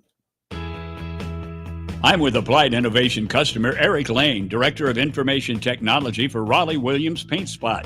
Eric, you have a managed network services agreement with Applied Innovation. Yes, we have all the services minus the help desk. We still have help desk for the things that they do, such as network monitoring, servers, patching, Windows updates, and things of those nature. How does Applied Innovation's network professionals help you? Applied Innovation has been very proactive, and they've laid out a plan for here's what we look like today, and here's what we want to look like in 18 months and then going forward. So it's the long-term vision that they have that other companies didn't. How does Applied Innovation benefit you? I sleep better at night. That's what it's all about. Absolutely. Sleep better by trusting your network to Applied Innovation. Call Applied Innovation today, 800-521-0983, or visit appliedinnovation.com. Applied Innovation. Fast, friendly, amazing. Getting quality employees to fill positions in your company is essential, but finding those people can be a major hassle unless you use ZipRecruiter. ZipRecruiter makes finding quality people a breeze. ZipRecruiter's advanced technology identifies candidates with the right skills, sends you great matches, then you can easily invite them to apply. 4 out of 5 employers who post on ZipRecruiter get a quality candidate within the first day. See for yourself. Go to ziprecruiter.com/free to try ZipRecruiter for free. That's ziprecruiter.com/free. Still trying to find the truth in this case. Good luck. And now it's going to go into court. The Flaming Hot Cheetos lawsuit. It's a flaming mess. Charlie, Mike, Jonathan, and you here on WSGW, your morning team at 7:21. This is actually something that goes back. We could say that we had a reference to a year ago when a movie came out. Trying to explain this, but here's what's going on. So just the other day, a guy named Richard Montanez, a former employee of PepsiCo and Frito-Lay, he's now a motivational speaker. He has filed lawsuit accusing PepsiCo and Frito-Lay. The accusation is an orchestration of a smear campaign against him because of his creation of the Flaming Hot Cheetos many years ago. He says he's a victim of fraud, racial discrimination, defamation, and violations of California's unfair competition law.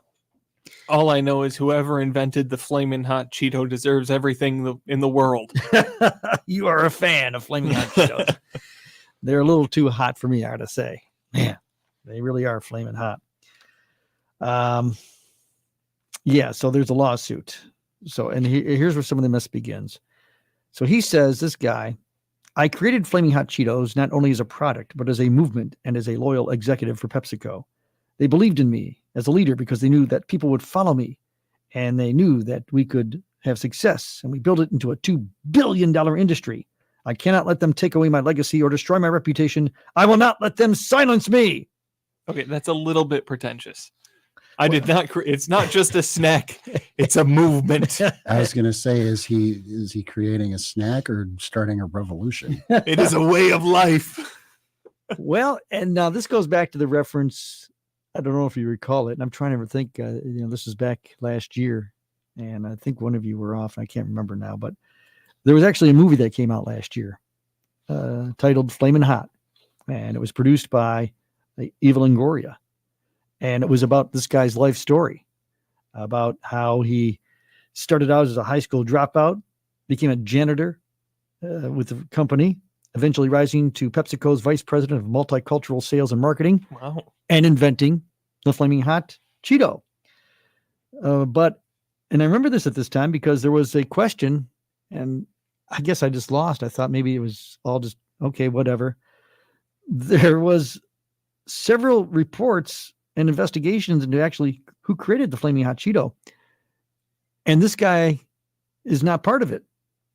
According to a Los Angeles Times report, the Flaming Hot Cheeto was created back in 1989 by a team based in Plano, Texas, not by this guy who was in California. There were other employees in the company, by the way, who said that the product was actually inspired by corner stores in both Detroit and Chicago. Lynn Greenfeld who was tasked with developing the brand, came up with the brand name, according to the Times. In fact, a retired Frito-Lay salesman claims that he was the one who pushed the Frito-Lay Flaming Hot business. So you've got 1, 2, 3, 4, maybe 5, 6 different possibilities of who actually gets credit. But this guy, Richard Montanez, is the one who has filed the lawsuit. He says, I sparked the idea. I did the experiments with the recipe before I pitched it to PepsiCo, and I'm the one that deserves all the credit. And again, he says, victim of fraud, racial discrimination, defamation of character, and violations of other unfair competition laws. Wouldn't Pepsi have record of any of these things? You would think so. I mean, you think something like this would have not gone through all the development process and all the sales and success without specific and extensive keeping of how it was developed, who got credit, and all the other stuff. And the rest of this guy says he developed the recipe. And so did this other guy say he developed the recipe. So you think that would be under lock and key.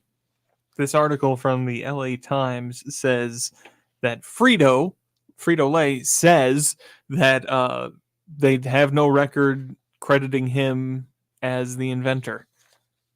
So, and this is a guy who started with the company as a janitor and worked his way up to being vice president of where was this official title here? Vice president of multicultural sales and marketing. Yeah, it's a real rags to riches story, but how much of it is rags and how much of it is riches? I don't know. And which is why, going back to the original, this is why it's in court. It's a heated debate. Yes, a heated debate over a hot flaming Cheeto. Which, of course, as always, when we get into these stories, there'll at some point have to be an update. There'll have to be something solved in this. And we will continue to follow it, especially for those who are lovers of flaming hot Cheetos. Either he did invent them or he didn't. Yes. That will be decided. You think it would be that cut and dry, wouldn't you? Except that you got a few others involved saying that, hey, it was me. It was us. Who gets the credit? And again, you don't care. You just, as long as they keep on making them. As long as they keep making them, yeah. Keep making them. As long as the lawsuit doesn't result in a stoppage of flaming hot Cheetos. Really, final determination. Since we couldn't please anybody of inventing, we're going to halt production of flaming hot Cheetos. People would riot. Bill O'Reilly's coming up with his commentary next. He's talking about Kamala Harris. Hi, this is Art Lewis. McDonald Ford in Freeland is my dealer of choice. They should be yours, too. Stop in and visit them at 6790 Midland Road in Freeland. McDonald Ford. Broadcasting online, courtesy Stormmaster Exteriors. And from the Stormmaster Exteriors studios, this is WSGW.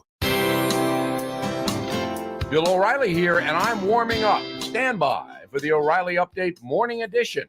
But first, are you feeling the impact of the recent changes in the timeshare industry? My friends at Lone Star Transfer are the only company I trust to help you. For more than a decade, they have successfully helped over 20,000 owners get out of their timeshare. With an A-plus rating at the Better Business Bureau, customer service is their priority. For a free consultation and a guaranteed solution, 855-551-7066 or go to LoneStarTransfer.com.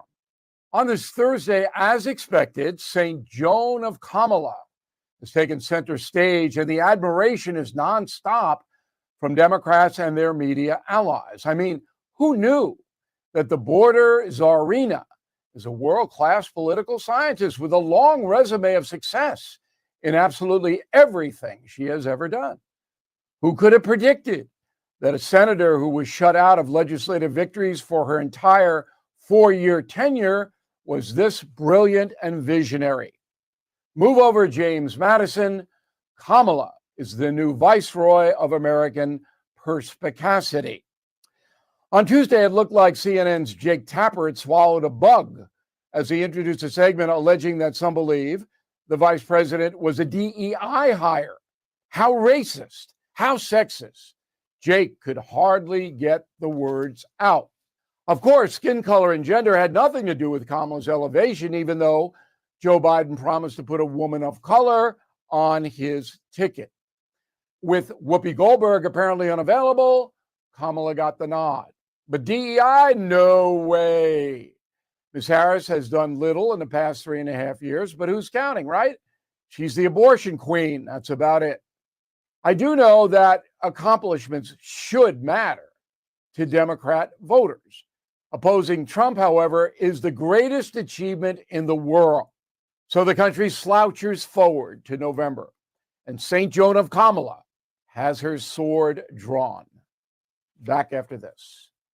If you own a vehicle with less than 200,000 miles, listen up. CarShield is a low-cost monthly vehicle protection plan now available to you. This protection plan is at an all-time low price. Please call 800-925-7584 for a free quote. Drivers who activate today will also receive free roadside assistance and towing at no additional cost. That is 800-925-7584 right now. That is the Morning O'Reilly Update. More analysis later on. Listen to this station anytime, anywhere on Odyssey. Odyssey is your new audio home for all the music, news, sports, and podcasts that matter to you. Odyssey. That's AUDACY.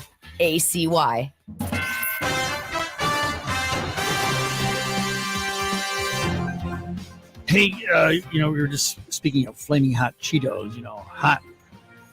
How about this for hot? Would you eat a chip so spicy that the company warns it could cause you pain? Would you eat that? Some kids did, apparently accidentally, but it wasn't pretty. Tell you about that coming up on WSGW. Also, an update yesterday on a story. We were talking about some Little League baseball stuff.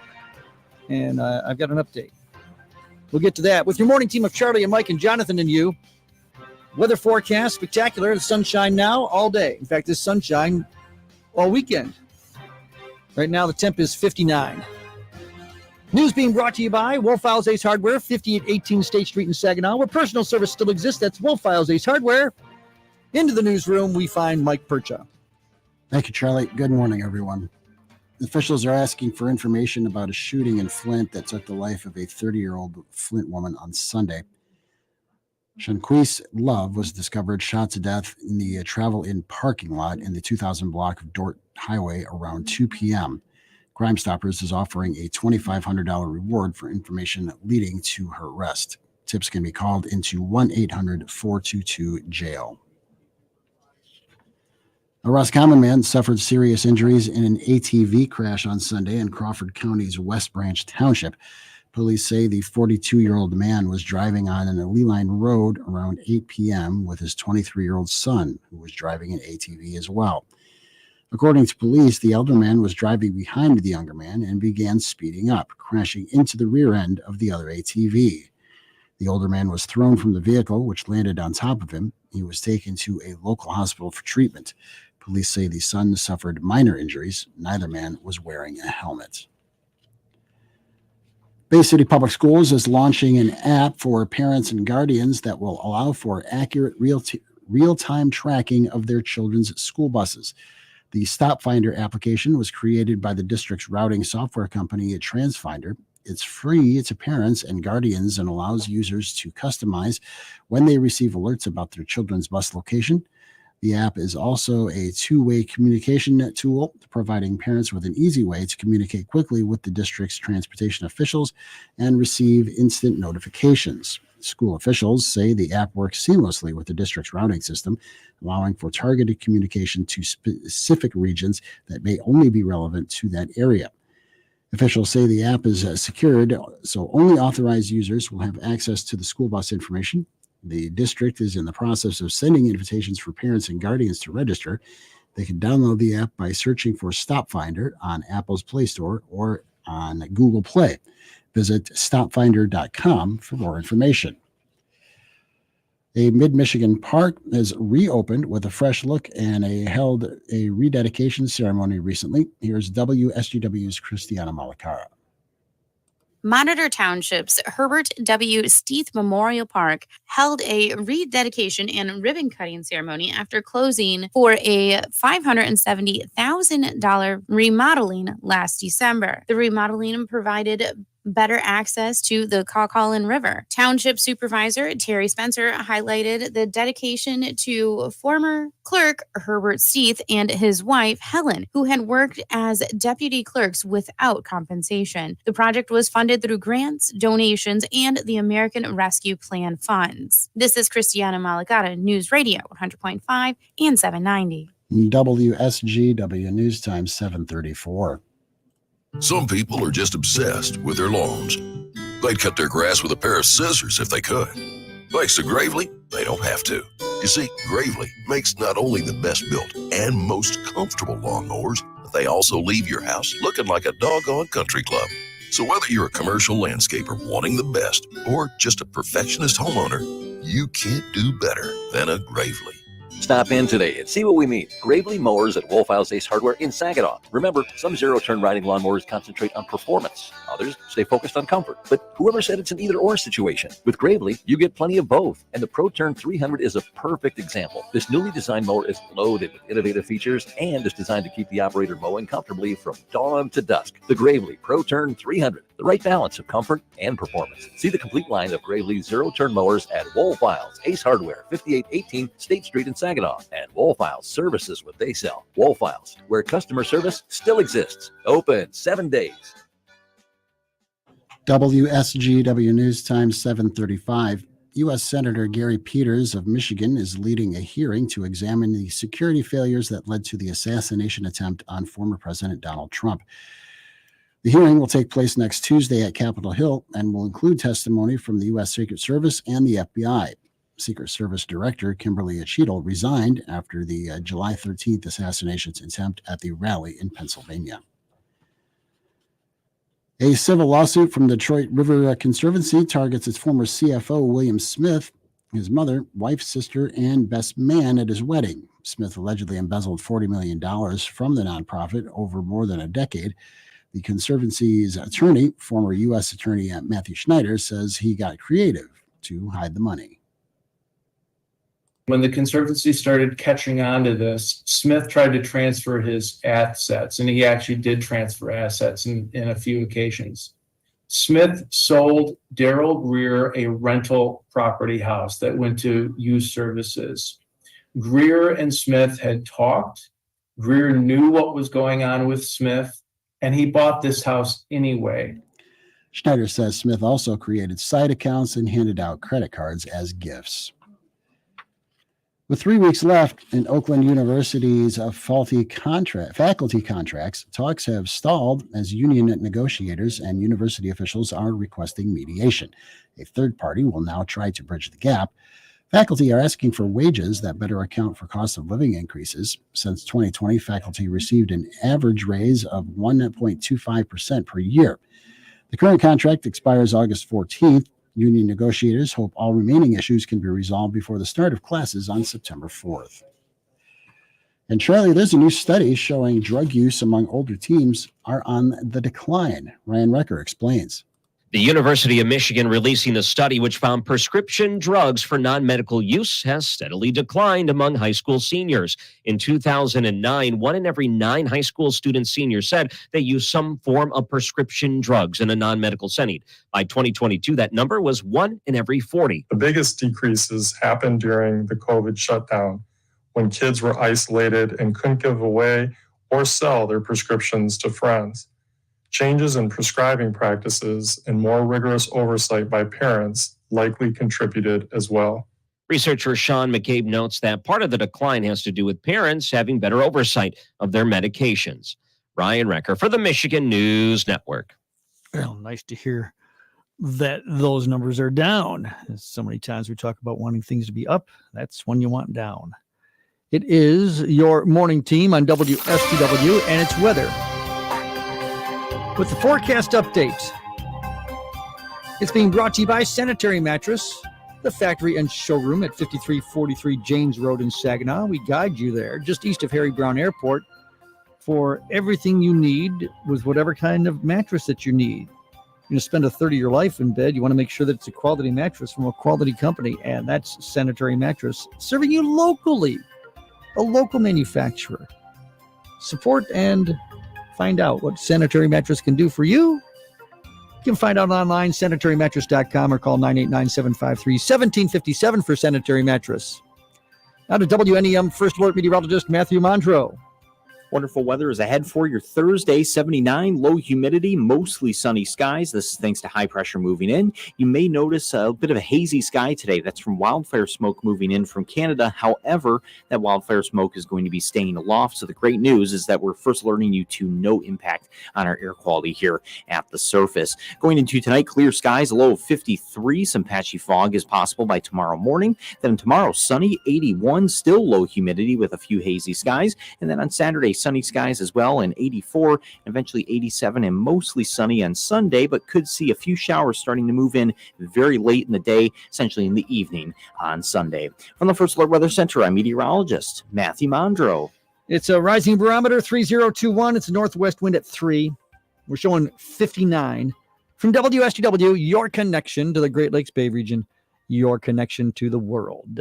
We're not adding any messages from the National Weather Service, free and clear of anything. And that's always fun news to pass along. No news is good news. How about news about WSGW and your morning team sponsor? We're talking about paintball. Bay Road north of Shattuck and Saginaw. Look on the east side. Look for the building with that red trim, that red awning that says fixed fast for less, especially when it comes to work as a body shop alternative. Paintball can do that for you in your vehicle. Again, on Bay Road, you discover Paintball, the physical location, or online, you discover paintbullrepair.com. That's paintbullrepair.com if you're searching for the morning team sponsor online. I'm Paul Young, candidate for Congress, and I approve this message. Build the wall. Deport illegals. Put America first. That's Paul Young's plan. The conservative choice for Congress. Pro-Trump and proud of it. Paul Young will secure our border and bring back Michigan jobs. Young served in President Trump's administration, enforcing immigration law to keep illegals out. That's why Young's been with Trump since 2016 and never wavered.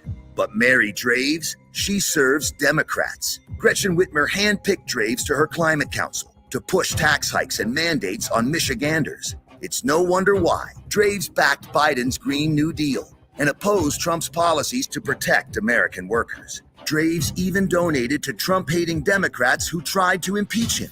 We can't trust Mary Draves to stand with Trump, and Michigan can't afford to send her to Congress. Paid for by Paul Young for Congress.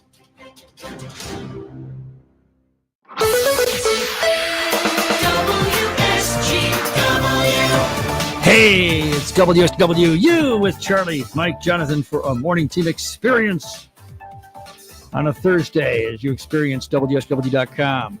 If you're doing that, it's because of Stormmaster Exteriors, that experience made possible.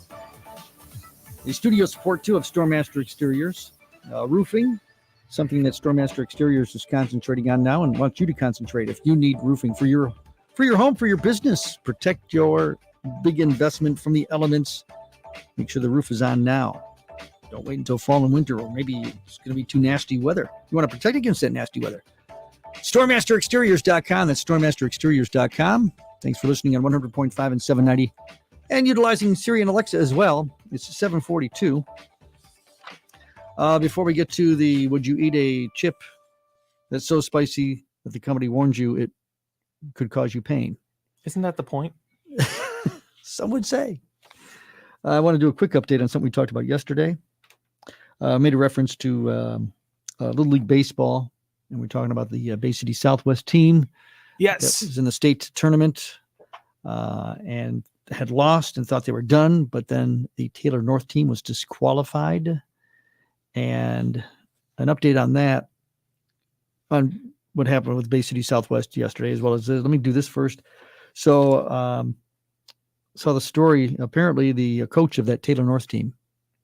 Oh, it wasn't a player. It was. Well, he got the update from Little League International, and he provided to MLive the email that he got. Oh, and it had to do with what apparently was Little League thinking that a parent moved into a league's boundaries for the purpose of qualifying for tournament play, There was a player that was questioned who lived outside the Taylor North boundary last year. Oh. The family moved into the boundary this year, thus making this player eligible. But Little League does not. They frown on families who move specifically Just for the league. To which the coach said, their opinion is that he moved just to play Little League. I don't know how you can judge that. That would kind of be tough. I mean, how do you judge that motivation? But beyond that, here's where it gets interesting. The coach says, so he came in with proof of residency. Before the tournament, I called Little League and asked, should I play him or not? They told me the proofs are good, he can play. I asked multiple times, should I not play him or play him? They kept telling me he's good. Get it in writing. Get it in writing. If that's the case, yep. Little League says this is over, done with. We're not investigating anymore. We're not doing any. But if that's the case, I mean, so does Little League? Do they manage just the tournament, or do they manage play prior to the tournament? Because they manage it all. Okay, so why didn't they raise an issue or disqualify during regular games? Well, because players can play from outside a district, but they can't play in tournaments. Okay. And which goes back to, so this player played last year but couldn't play in a tournament. Now his family's moved into the district, so now he can play in a tournament, but was the family moving just for that purpose? And if Little League, always get it in writing when you're doing that kind of thing. Yeah. Send them an email so that you can shove it in their face and say, see? Well, if they came back and said that they approved it, of course, he said it was approved with a phone call. Exactly. But That's why he needed to get it in writing. If that's the coach, though, the tournament director should be making those phone calls.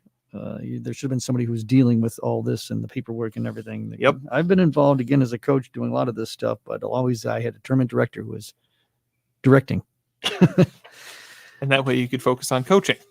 And I don't know if there's going to be more to this or not, but that's interesting.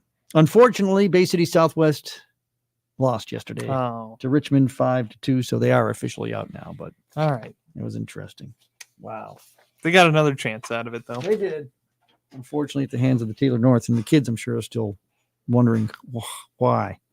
7:45 on WSGW. This is a story that came out last week, and I've been checking on it, and apparently everyone's okay. And I don't think that nobody is being cited for anything more than just a school prank. This is from Tokyo. 14 high school students were hospitalized after eating super spicy potato chips. Okay, you didn't tell me it was from Tokyo. They take their spice very seriously. They do over there. So they do. Apparently, a boy brought these spicy chips to school. These chips that are so hot, again, that the company has warnings that you could cause yourself pain. In fact, you're advised not to eat these chips when you're alone, and you are forbidden to eat these chips under 18. They're called R18 plus curry chips. In fact, I've got an image of the packaging here, which doesn't tell you much, but that's what it looks like. And I'm sure that's all the warnings in Japanese language there. Yeah. You see curry chips. And yeah. The spiciness comes from the potent ghost pepper. In fact, it says if you have high blood pressure or a weak stomach, you are absolutely prohibited from eating the crisps.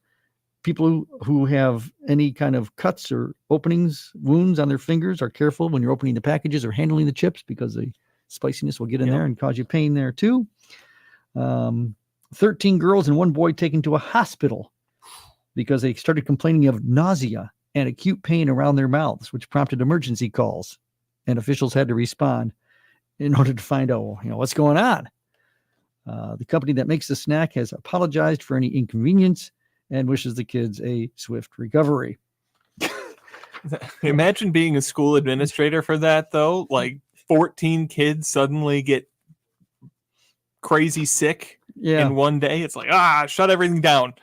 Did they know it was the chips immediately? Yeah, that's the question. Yeah. Did they know immediately? It says here around 30 students actually ate the chips.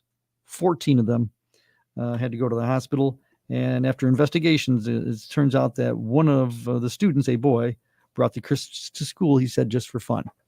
Okay, so you're telling me 14 kids ate them, and half of them got hospitalized because of it. Yep. Sounds like they were just too weak. They put those warnings on certain hot sauces too, like especially the ones made out of ghost peppers or boot jalokias. Ooh, I think with that chips, sounds nasty. I think with chips, like hot sauce, there's some dilution to it, but with chips, I feel like the dust is just concentrated hotness is kind of the point of it. So I can see how this would be hazardous, and hopefully everybody's all right. Well, again, that's after looking into some of this in the past, it seems like there has been no further problems. All the students are going to be okay. Probably a number are saying, can't wait to try them again. High school is the time to do stupid things and learn lessons from those stupid things you do. So you hope that they learn the lessons. No, some of them will continue to eat it. Sometimes you got to do it 2 or 3 times to learn the lesson. I know people who enjoy eating hot, spicy stuff, and yet they complain of heartburn or just, oh my gosh, I shouldn't have eaten all this stuff. But yeah, another day or two, they're back to consuming it. I had that earlier this week. I had some spicy nuggets. I woke up in the middle of the night feeling terrible, awful, and going, I will never eat this again. Next day. Well, if we can ever get a hold of the R18 plus curry chips, I'll try it on air. I'm going to try it on air with Jonathan. Okay. Somebody, if we don't find it, somebody has got to, I don't know if they're just available in Japan or not. You could probably order them online. Okay. Well, that's too much work. Well, again, if it's too much price, I'm not, but we'll find out. But again, would you eat a chip so spicy that you're warned it can cause you pain, but you eat it anyway? Up to the hour, up to the news, business, weather, sports, and WSGW. It's 7:50. From Michigan News Source, I'm Cheryl Fritz. Our top story this hour. Governor Gretchen Whitmer signed a law Tuesday that would make it easier for people to be released from Michigan prisons if they're in debilitating health and considered to be a minimal risk to the public. The new law replaces a 2019 law that was seen as vague and hard to apply. Only one person had been released, according to FAMM, an advocacy group that works for changes in criminal justice systems across the country. Maria Gollner, director of state policy at FAM, said Michigan would save money and the medically frail might be able to spend time around their family in their final days. Gollner predicted the new law might apply to 12 to 20 people a year. People convicted of crimes that carry a possible life sentence are not eligible. A reward is being offered for a fatal Flint shooting. Jim Lee Hockey has the story. Crime Stoppers of Flint and Genesee County are offering a $2,500 cash reward for information leading to an arrest from this past Sunday's fatal shooting in Flint. 30-year-old Shanquise Love was found shot to death in the Travel Inn parking lot on Dort Highway in Flint. One other person sustained non-life-threatening injuries. Flint police did not give details on what led to the shooting. For Michigan News Source, I'm Jim Lee Hockey. Delta Airlines expects flight cancellations and delays that resulted from a global technology breakdown last week to be resolved by today. That's according to the carrier's chief executive. In a message to customers, Delta CEO Ed Bastian apologized to travelers who had their plans upended after a defective software update that cybersecurity firm CrowdStrike sent to computers using Microsoft Windows grounded flights and disrupted banks, hospitals, and retailers on Friday. For Michigan News Source. At 8 o'clock on CBS News, saying he's passing the torch to a younger generation, President Joe Biden addressed the nation for the first time since quitting the race. 5 Israeli hostages were found dead, and U.S. jets scramble as Russian and Chinese Navy ships cruise off the coast of Alaska. All those stories and more coming up with CBS News at 8 o'clock on WSGW, the World News Roundup. As we're going up to that hour, we do so with the up-to-the-minute reports of your news, your business, your weather, your sports. Let's do the business now. It's being brought to you by the Anderson Group at R.W. Baird in Saginaw. On Mondays, Wednesdays, Fridays at 11:30, on Tuesdays and Thursdays at 11:50. That's when you hear the market updates and the ticker tips of Steve, David, and Teresa from R.W. Baird in Saginaw. You can always call 989-790-5724. You can go online to saginaw.bairdwealth.com. spelling Baird, BAIRD, Saginaw.bairdwealth.com. The Fox Business Report at 7:54. I'm Liz Clayman, and this is the Fox Business Report. No more scrambling for a seat on a Southwest Airlines flight. The airline is scrapping open seating after more than 50 years. Starting sometime next year, Southwest will assign seats and offer premium seating options with extra legroom on all flights. Southwest is also adding red-eye flights, its first overnight flights. Stock futures are flat to lower after the S&P and NASDAQ had their worst day since late 2022. Ford shares are losing ground after a disappointing quarter. However, IBM shares are up 4% after upbeat earnings. And shares of Chipotle Mexican Grill are up more than 3%. Its earnings rose and revenue moved higher after Chipotle increased prices. That's your Fox Business Report. I'm Jenny Cosola, invested in you. Need life insurance but have diabetes, high blood pressure, or on anxiety meds? If you're a 50-year-old male, even porky, or with type 2 diabetes, $1 million of life insurance may only cost you about $200 a month. For affordable term life insurance, call Term Provider and speak with Big Lou at 800-444-2013, 800-444-2013, or visit biglou.com. Remember, Big Lou's like you. He's on meds too. 800-444-2013. It's WSGW with that up to the hour, up to the minute weather forecast. And it's WNEM First Alert Meteorologist. We have Matthew Mondro. Wonderful weather is ahead for your Thursday. 79, low humidity, mostly sunny skies. This is thanks to high pressure moving in. You may notice a bit of a hazy sky today. That's from wildfire smoke moving in from Canada. However, that wildfire smoke is going to be staying aloft. So the great news is that we're first alerting you to no impact on our air quality here at the surface. Going into tonight, clear skies, a low of 53. Some patchy fog is possible by tomorrow morning. Then tomorrow, sunny, 81, still low humidity with a few hazy skies. And then on Saturday, sunny skies as well, and 84, and eventually 87, and mostly sunny on Sunday, but could see a few showers starting to move in very late in the day, essentially in the evening on Sunday. From the First Alert Weather Center, I'm meteorologist Matthew Mondro. Barometric pressure of 3021 and rising. The northwest wind averages 3. We've got 59 degrees from WSGW, your connection to the Great Lakes Bay region, your connection to the world, and the up to the hour, up to the minute sports. That's next.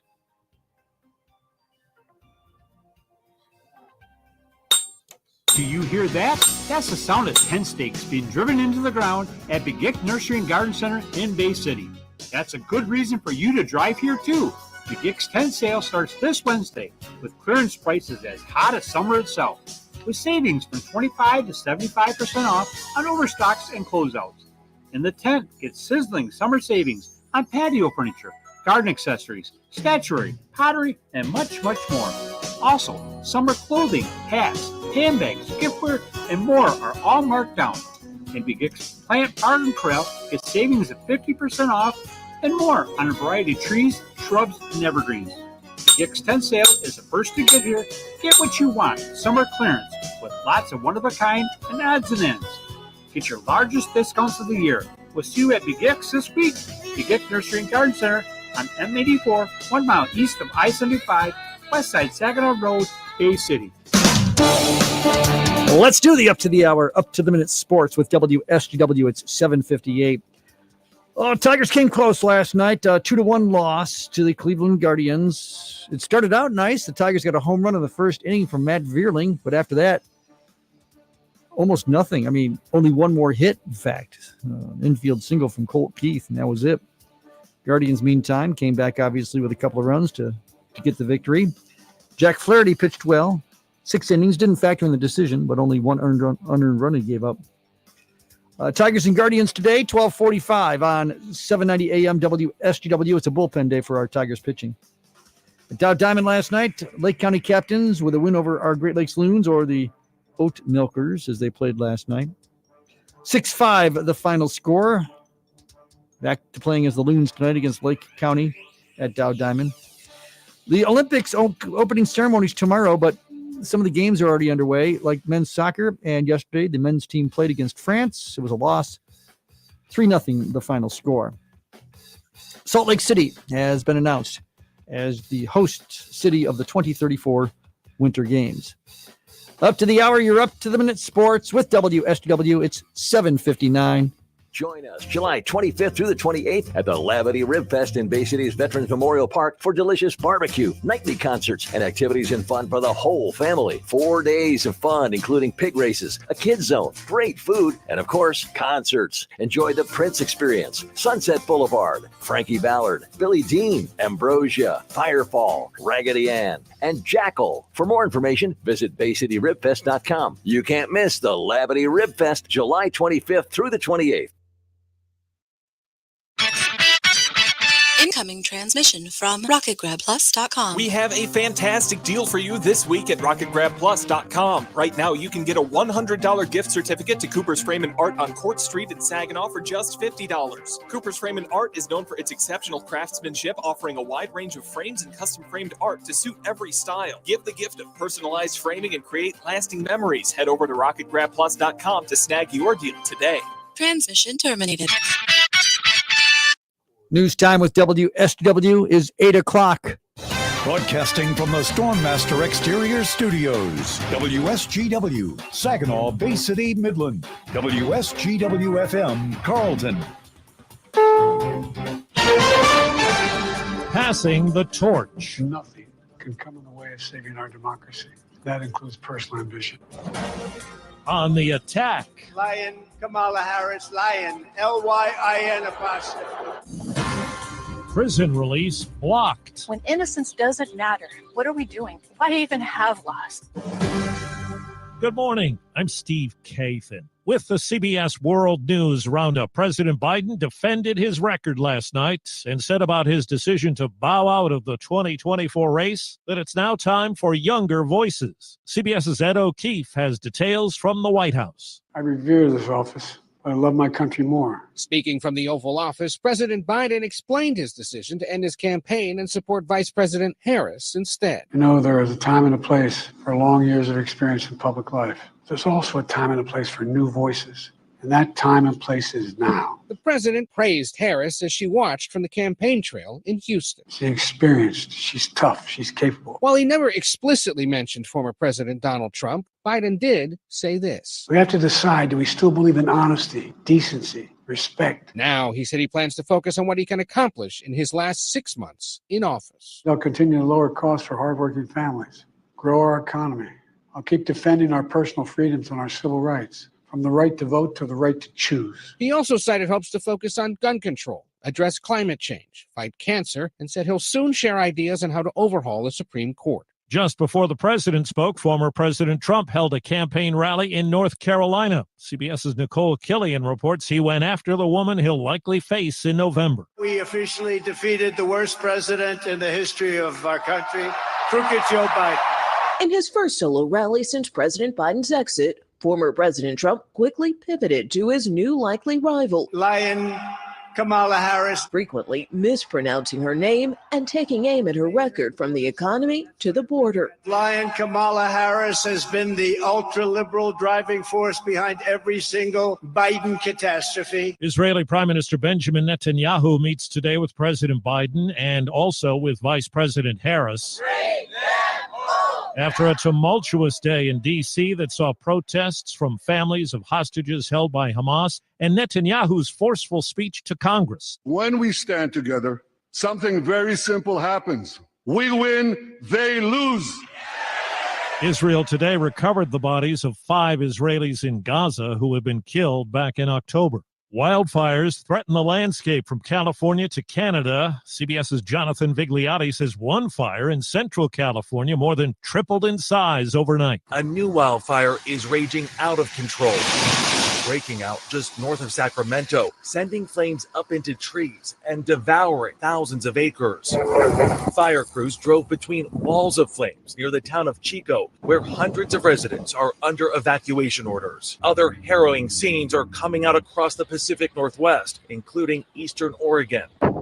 where nearly 3 dozen large wildfires are running rampant. Delta Airlines says passengers should expect normal operations today after a week of cancellations and chaos. CBS's Chris Van Cleve says also in the mix is Delta CEO Ed Bastian's trip to the Olympics. That trip is being sharply criticized by the nation's largest flight attendant union, telling us while Ed was flying to Paris, crews were sleeping in airports across the country. Delta was already reimbursing people for hotels, meals, and transportation to and from the airport if they'd been disrupted. But the airline now says it will also reimburse people who bought tickets on other airlines, rented cars, or took a train to get home. Big change for Southwest Airlines. For the first time in more than 50 years, it will start assigning seats, as most other airlines already do.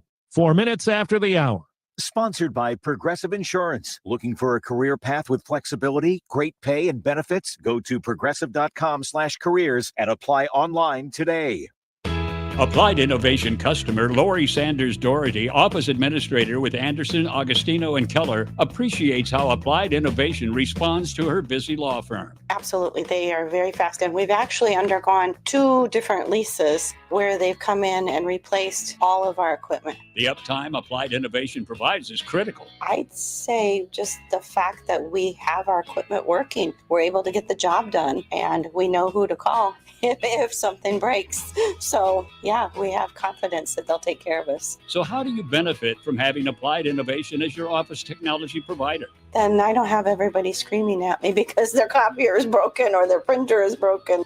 Well, let Applied Innovation provide maximum uptime along with more peace and quiet in your office. Call Applied Innovation today, 800-521-0983, or visit appliedinnovation.com. Applied Innovation. Fast, friendly, amazing.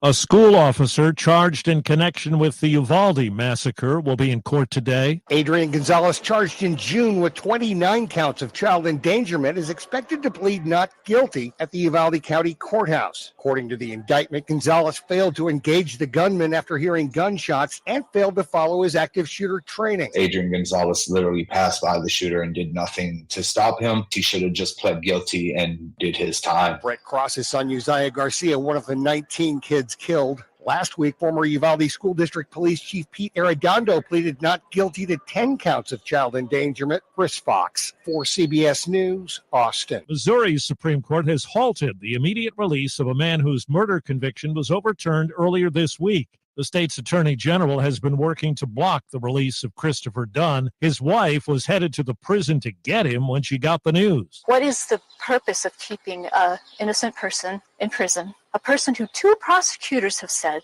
is innocent. Dunn has been in prison for 3 decades. The judge who ordered him freed said there was evidence of his innocence. The FDA has expanded its vegetable recall in the recent listeria outbreak. First, it was cucumbers. Now nearly 20 veggies sold at Aldi, Walmart, Kroger, and other local stores in 18 states have been included.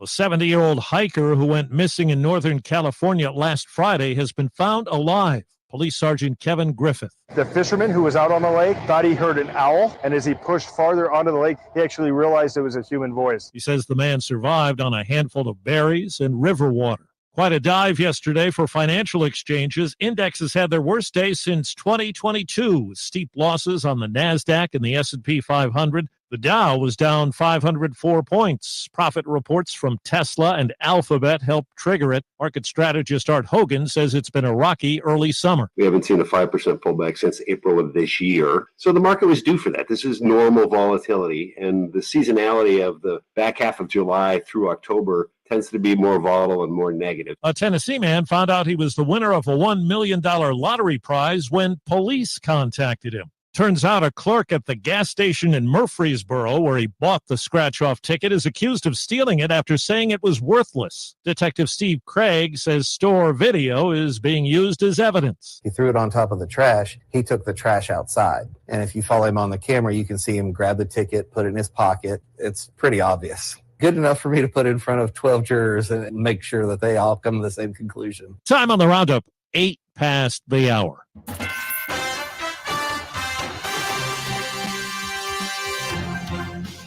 This should be fun. Being released today, a Blues Brothers docuseries. Have to investigate that at 8:25. With your morning team on WSGW, it's 8:08, and welcome, your Thursday edition. We have morning sunshine. Going to have sunshine as the key weather word the next several days, all the way through the weekend. Today's high 79. We are continuing to climb on the thermometer right now. And your temperature, we have achieved 60 degrees at WSGW. More of the weather forecast. More sports to do for you. Got to take care of the Tigers and the Loons last night playing as the Oat Milkers. We'll explain that. And the Olympics are underway. Opening ceremonies not till tomorrow, but already some sports getting underway. News continues at this time in the WSGW newsroom with Mike Percha. Thank you, Charlie. Good morning, everyone. A teen involved in a shootout in Genesee County a month ago has been arraigned. The incident occurred June 25th on Hilton Lane in Beecher. When police say an SUV arrived at a home in the area, 3 teens got out of the vehicle and began assaulting someone in the yard, according to police. That's when a shootout began between someone in the yard and another teen inside the SUV. 17-year-old Kamani Lindsay was killed in the incident, while another 17-year-old was critically injured. Police arrested 18-year-old Cordell Allen, who is charged this week with attempted murder and felony weapons offenses. The Iosco County Road Commission is warning residents and drivers to stay away from Keystone Road west of M65 as a large sinkhole has opened up in the road and continues to expand. It's unclear when the sinkhole appeared, but officials say last Friday it was about 3 or 4 feet in diameter. Now it's grown to 24 feet in diameter, and the Road Commission believes it will get even larger. Additionally, the depth of the hole is 42 feet and it's filled with water, though according to those officials, a second sinkhole sits a little ways down and horizontally in the main hole, and they aren't sure how far down that one goes. The road has been blocked off at the site with a detour posted 2 miles utilizing Nile and Turtle roads. Central Michigan University's College of Medicine has been ranked among the 2024 best graduate schools for medicine by U.S. News and World Report. Out of around 160 medical schools, CMU ranked number 43 for serving rural areas, 67 for graduates practicing in health professional shortage areas, and 52 for graduates in primary care. Dr. George Kikano, Dean of the College of Medicine, highlighted the recognition as a testament to the quality of CMU's medical education and its mission to address the shortage of primary care physicians. Founded in 2010, the College of Medicine receives nearly 8,000 applications annually, with 75 to 80% of enrollees from Michigan. Additionally, 60 to 75% of graduates choose primary care, and nearly half continue residence training in the state. The 47th Annual Michigan Small Bus Rodeo is happening today in Frankenmuth. The chair of training for the rodeo, Carrie Thompson, explains what it is. The bus rodeo is a chance for public transit drivers to come out and compete at the state level. And so right now we have 16 transits represented by 44 drivers. Thompson says the drivers have to navigate through a series of obstacles. She says the top 3 winners in Michigan will compete at the national competition in San Diego next year. WSGW News Time, 8:12. We're proud to make Pioneer Sugar for you and your family. Proud to be found in your kitchen, the heart of your home. And it doesn't really matter what you make with Pioneer Sugar, whether it's with our granulated white, light brown, or soft confectioners. It's the memories you'll make using it that will matter the most. Pioneer Sugar, pure and all natural, made from sugar beets grown right here. What could be sweeter than that? Who knew? Fresh air is a destination. Breathe in the glacial carved canvas of northern Michigan's finest golf courses and have your breath taken away by scenic vistas from tee to green. The perfect place to perfect your game in more ways than one. The waves, woods, and wonder of Bel Air. Escape the everyday. Discover the magic of 90 holes at one resort at Shanty Creek Resort in Bel Air and online at shantycreek.com. WSGW News Time, 8:13. The Detroit man accused of killing a Jewish leader, Samantha Woll, is due back in court today for a pretrial hearing. Last week, a Wayne County jury delivered a mixed verdict in the trial of Michael Jackson Bolanos, finding him guilty of one count of lying to a police officer, but not guilty of first-degree murder. The jury was deadlocked on the charges of felony murder and home invasion. Bolanos was accused of fatally stabbing Wool, who was found dead outside her home in October. At today's hearing, we will learn if he'll be retried. The state is expanding access to on-demand grief support. Here's Michigan News Network's Ryan Recker. A nearly $500,000 grant will help provide partnerships with hospitals, community-based organizations, and hospice to provide critical care needed support following the death of a loved one. The partnership through 211 offers access to a wide range of bereavement support services. The website, mi211.org, or if you feel you need to call the services right away, just dial 211 on your phone.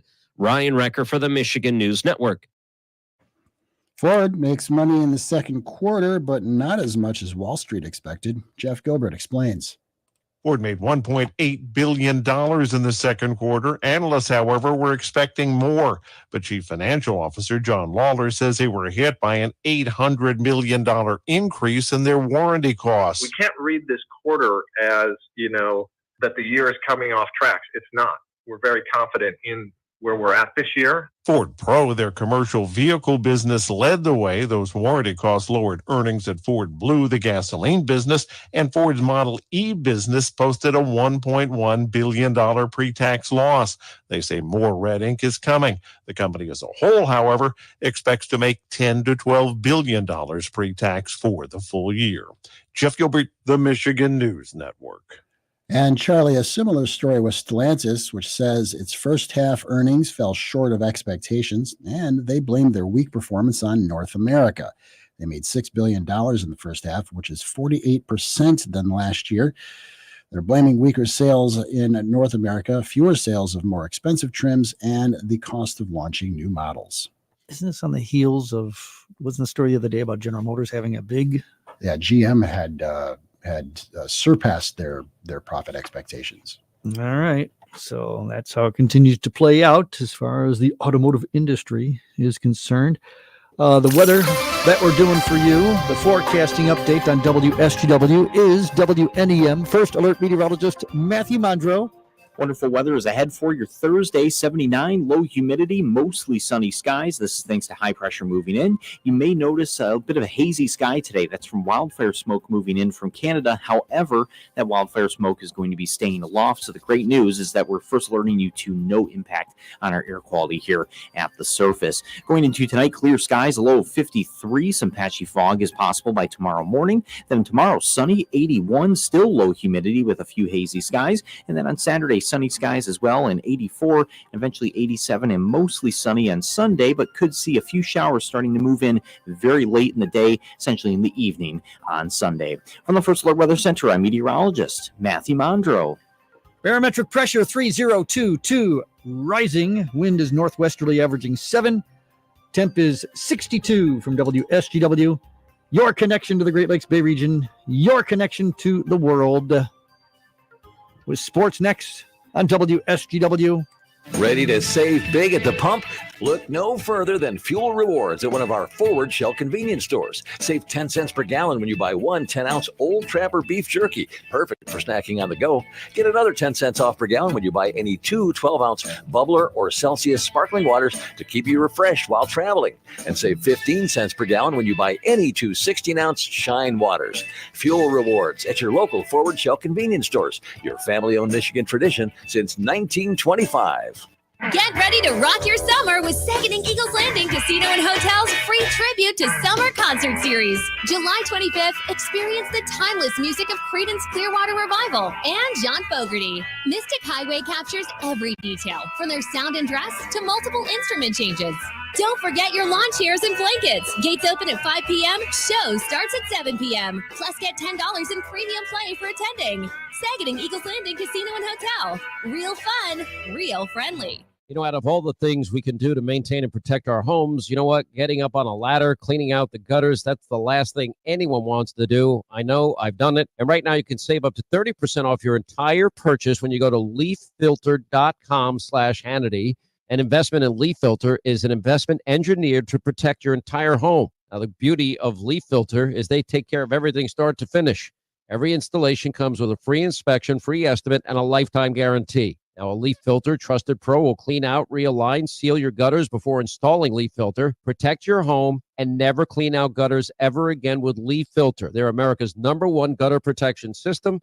And schedule your free inspection. Get up to 30% off your entire purchase when you go to leaffilter.com/Hannity. That's a free inspection up to 30% off, leaffilter.com/Hannity, and do it today. See representative for warranty details. Promotion is 20% off plus a 10% senior or military discount, 1 discount per household.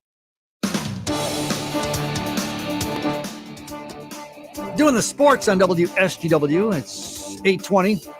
Tigers and Guardians. Unfortunately, last night, the Tigers lost 2-1. Got a home run from Matt Vierling in the very first inning. It was a nice start. That was pretty much it. In fact, the Tigers only had one more hit in the game. Colt Keith had a single. Meanwhile, the Guardians did tie the game in the 5th, and this is tough. So the first two batters get out, and then a single, a passed ball allows the runner to get to second, so then a single instead of the runner ending up on third scores the runner. It's unearned, but that tied the game. Then in the 8th inning, a leadoff walk. That's never good. Though the next two batters did get out, but a clutch 2-out hit. In fact, that's two out clutch hits for the Guardians in last night's contest. And, well, 2-1, Guardians win. Jack Flaherty was on the mound. Didn't get a decision, didn't get the loss, but he did pitch 6 innings. He allowed just the one unearned run, 3 hits, a couple of walks, 6 strikeouts, another nice outing. Bo Brisky came in, and he's the one that actually took the loss, giving up the winning run in the 8th inning. Tigers and Guardians will play again today. We've got that at 12:45 on 790 AM WSGW.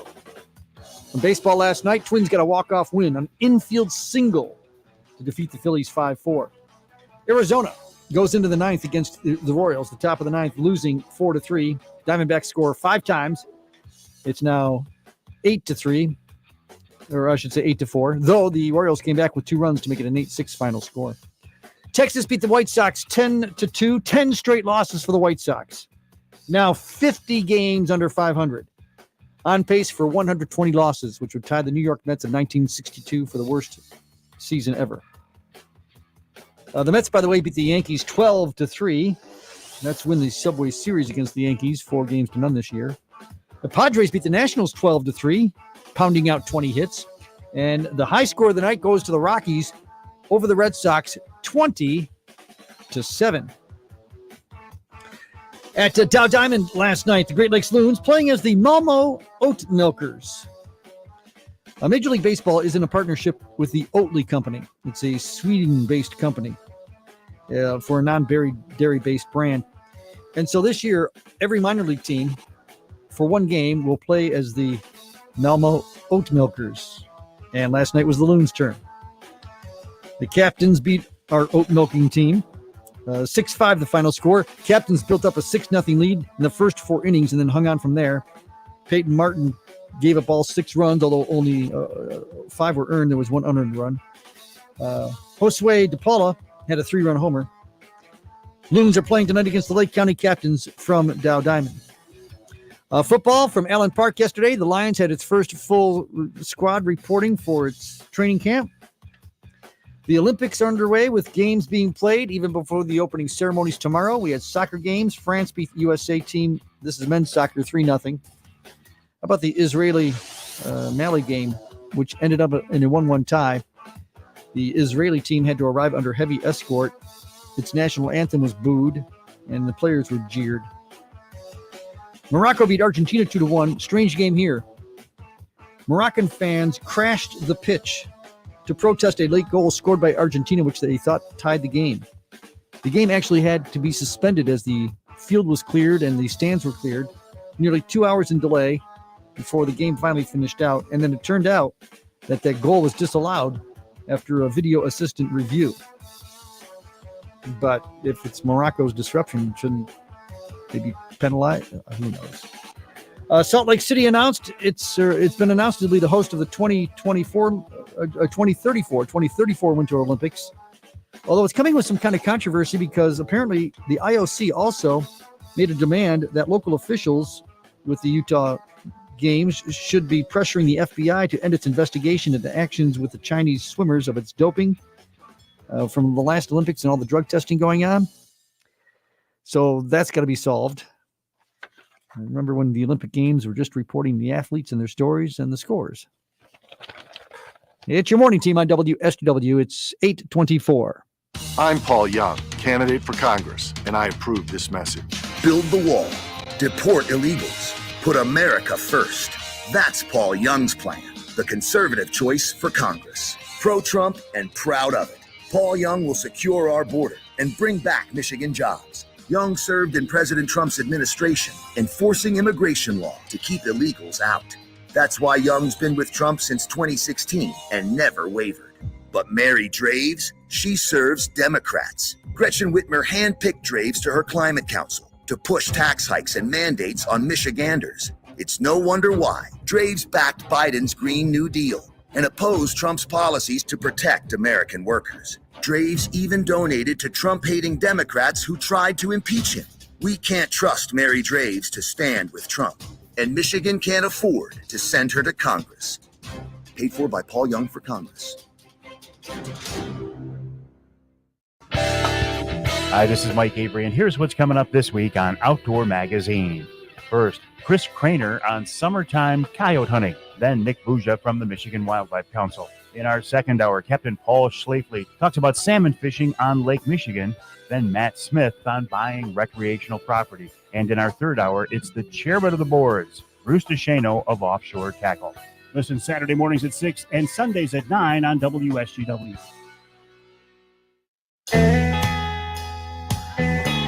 Oh, this should be fun.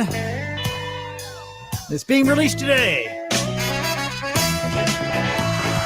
Your morning team is on WSGW, and it's 8:25. Coming to you on a dusty road. Good loving, I've got a truckload. And when you get it, you got something. So don't worry, 'cause I'm coming. I'm a soul man. I'm a soul man. Yeah, it was Charlie and Mike and Jonathan and you. Arthur is here too. I'm a soul man. There's only one of me. Yeah. Not Sam and Dave, but the Blues Brothers, John Belushi, late John Belushi, of course, and Dan Aykroyd. Characters that they first developed and then developed into a big movie back from 1980. Yep. Well, today being released, it's being called a docu-series, although if I'm understanding it right, it's a single podcast that's been created. How is that a series? It's a docu-single. That's what they That would be better. That's what I'm wondering, but that's what it says here. It's being produced and being done and narrated by Dan Aykroyd himself.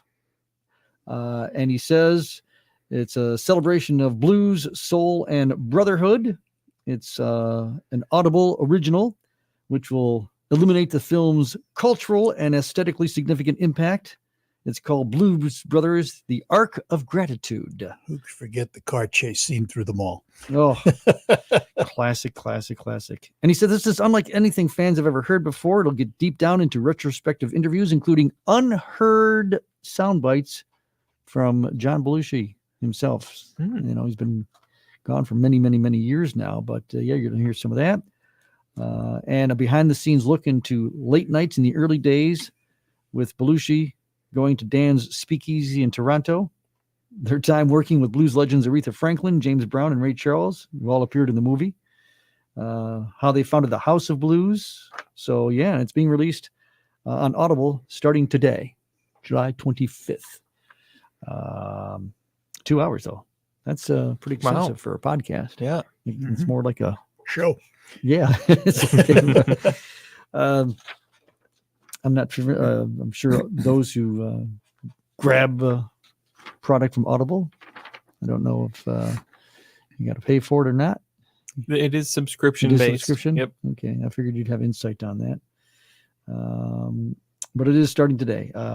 Apparently, Aykroyd says that he has to credit the editors who did a fabulous job of condensing 40 plus years into a 2-hour audio documentary. Well, the movie came out in 1980, so if he's counting that, he still performs today. Aykroyd? Yeah. Does he with really? the band. Yeah, he says he loves doing that. So I'm not sure on how he's doing it and in what ways, but anyway, that's fun. That's fun. Classic stuff. I had to look up when I saw this story, the famous Saturday Night Live opener when they appeared and they first became the Blues Brothers and the crowd went nuts and a legend was born. But check it out if you want from Audible, and it's again available today. I should probably watch the movie first. Yeah. Let's Before not I forget listen to that, the making of. Let's not forget that great scene with Carrie Fisher and the machine gun. Oh, yeah, that's right. I mean, Princess Leia was in there. Yeah. That's right. That's right. It is your morning team on WSGW. Help Garber Chevrolet Chesney fill a bus with school supplies Friday, July 26th, 11 till 2. Stuff the bus with us. Chevrolet, together, let's drive.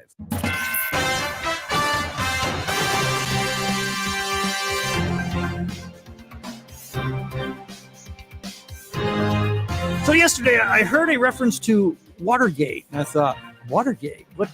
Oh, well, if you think about it, I mean, this is the 50th year, and we're getting close to, August, the 50th year of when President Nixon resigned because of Watergate. And then I said, oh, it's not the Watergate I'm thinking. This has to do with maggots at Watergate? Oh, boy. Tell you what's going on with that. Hey, also, I've got proof. The evidence is in. The evidence is in of the influence of your morning team regarding the tent naming. Yeah, an update, an explanation if it's necessary for you coming up after the news. With Charlie and Mike and Jonathan here in the newsroom, Mike Percha. Thank you, Charlie. Good morning, everyone. Crime Stoppers is offering a $2,500 reward for information leading to an arrest in a Flint homicide. Around 2 o'clock Sunday afternoon, 30-year-old Shanquise Love was found dead in the parking lot of the Travel Inn at 2002 South Dort Highway. Another person reportedly suffered non-life-threatening injuries in the shooting as well. Anyone with information is asked to contact Crime Stoppers at 1-800-422-JAIL. A 40-year-old Roscommon man was hospitalized Sunday after crashing his ATV into another ATV driven by his son. The incident occurred around 8 p.m. Sunday on Leeline Road near Pioneer Road in Crawford County's West Branch Township, when police say the man began speeding up. His 23-year-old son, driving an ATV in front of him, veered left to try to get it out of the way, but was unable to do so in time and was rear-ended. The older man was thrown from the vehicle, which landed on top of him. He was taken to a local hospital with serious injuries. The son suffered minor injuries, and the crash remains under investigation. Bay City Public Schools is launching an app for parents and guardians that will allow for accurate real-time tracking of their children's school buses. The Stop Finder application was created by the district's routing software company, TransFinder. It's free to parents and guardians and allows users to customize when they receive alerts about their children's bus location. The app is also a two-way communication tool, providing parents with an easy way to communicate quickly with the district transportation officials and receive instant notifications. School officials say the app works seamlessly with the district's routing system, allowing for targeted communication to specific regions that may only be relevant to that area. Officials say the app is secure, so only authorized users will have access to the school bus information. The district is in the process of sending invitations for parents and guardians to register. You can download the app by searching for Stop Finder on Apple's App Store or on Google Play. Visit stopfinder.com for more information. A free FAFSA completion and college application event will be held at the Delta College Planetarium thanks to a grant from the Michigan College Access Network. Here is WSGW Cristiano Malacara.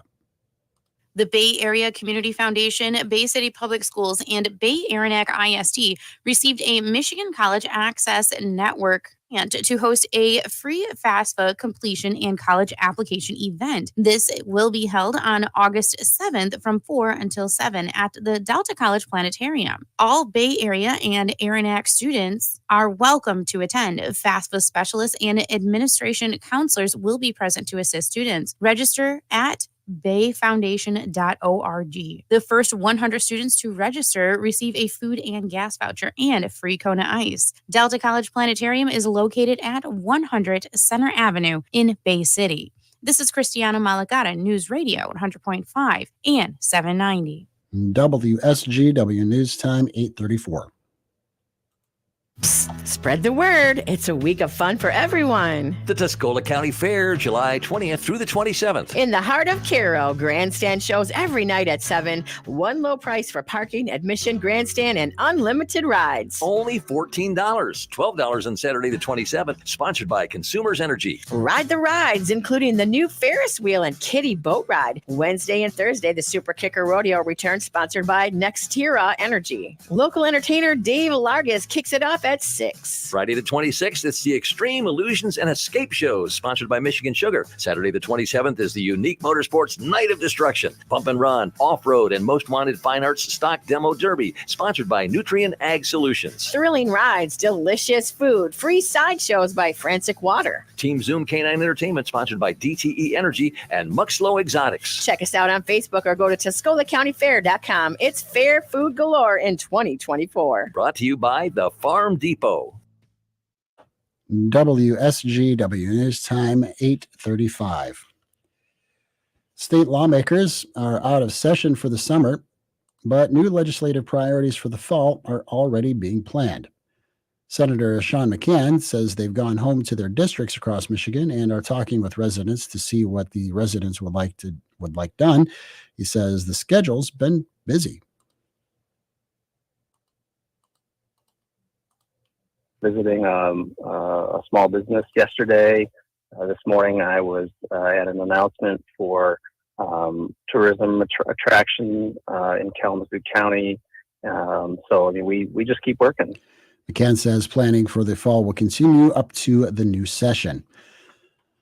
A submerged boat was found in West Grand Traverse Bay. County Dispatch reportedly notified the boat's owner. It will be removed. They do say submerged or abandoned boats are not uncommon at this time of year.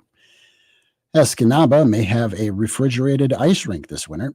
Enhance Escanaba reportedly plans to donate the rink to Ludington Park. It needs to raise $100,000 in private donations and then another $75,000 in crowdfunding before the Michigan Economic Development Corporation will match that with a second $75,000 grant. And Charlie, health leaders say this is the time for parents to take their kids in for a checkup and new vaccines before the new school year starts in the fall. And Dr. Tiffany Widener is a pediatrician at the Children's Hospital in Michigan. She says parents are already getting on top of it. It's actually already starting. So a lot of my parents, especially those that are enrolling their children in Head Start, the Head Starts are already asking for the paperwork. So my 4-year-olds are coming in already. And that's one of the big ages because we give boosters to MMR, chickenpox. Widener says it's important for kids to get to the doctor now before they get into crowded classrooms in the fall. And those classrooms are going to start, in some cases, in just a few weeks. It is weather time for you on WSGW. Forecast update. WNEM First Alert Meteorologist Matthew Mondro. Wonderful weather is ahead for your Thursday. 79, low humidity, mostly sunny skies. This is thanks to high pressure moving in. You may notice a bit of a hazy sky today. That's from wildfire smoke moving in from Canada. However, that wildfire smoke is going to be staying aloft. So the great news is that we're first alerting you to no impact on our air quality here at the surface. Going into tonight, clear skies, a low of 53. Some patchy fog is possible by tomorrow morning. Then tomorrow, sunny, 81, still low humidity with a few hazy skies. And then on Saturday, sunny skies as well, and 84, eventually 87, and mostly sunny on Sunday, but could see a few showers starting to move in very late in the day, essentially in the evening on Sunday. From the First Alert Weather Center, I'm meteorologist Matthew Mondro. That barometric pressure is 3022 and it's rising. That wind out of the northwest, maybe 7. It's 62 at WSGW. Your connection to the Great Lakes Bay region, your connection to the world. No weather messages from the National Weather Service to talk about So that's good news. No flooding situations, no storminess, no beach hazards. No air quality. You heard the reference to potentially maybe some haziness that we might experience due to the Canadian wildfires, although it doesn't sound like it's to be much of anything, but could be. But nothing associated with that. So that's good news too. Hey, with your morning team on WSGW, and as you listen, we thank you for listening through 790 and 100.5. It could be Siri and Alexa. Other ways that you can find WSGW, including online, the online listening with whatever device you're gathering WSGW online. You're doing so thanks to the service of Stormmaster Exteriors, ensuring that we have the online availability free of charge. Studio sponsorship, too, provided by Stormmaster Exteriors, which can do a lot of exterior work for you, including roofing, top quality roofing services, and not just, we're thinking, most people think homes, businesses too. Stormmaster Exteriors can handle your business as well. Make sure you are protected from the elements. Reliable roofing that you can trust. StormmasterExteriors.com. That's StormmasterExteriors.com. We appreciate those who will find out about the services and utilize our sponsor. Do you hear that? That's the sound of tent stakes being driven into the ground at Begic Nursery and Garden Center in Bay City. That's a good reason for you to drive here too. Begic's tent sale starts this Wednesday with clearance prices as hot as summer itself, with savings from 25 to 75% off on overstocks and closeouts. In the tent, get sizzling summer savings on patio furniture, garden accessories, statuary, pottery, and much, much more. Also, summer clothing, hats, handbags, giftware, and more are all marked down. In Begic's Plant, Park, and Corral, get savings of 50% off and more on a variety of trees, shrubs, and evergreens. Begic's tent sale is the first to get here. Get what you want, summer clearance, with lots of one-of-a-kind and odds and ends. Get your largest discounts of the year. We'll see you at Begic's this week. Begic Nursery and Garden Center on M84, 1 mile east of I-75, west side Saginaw Road, Bay City.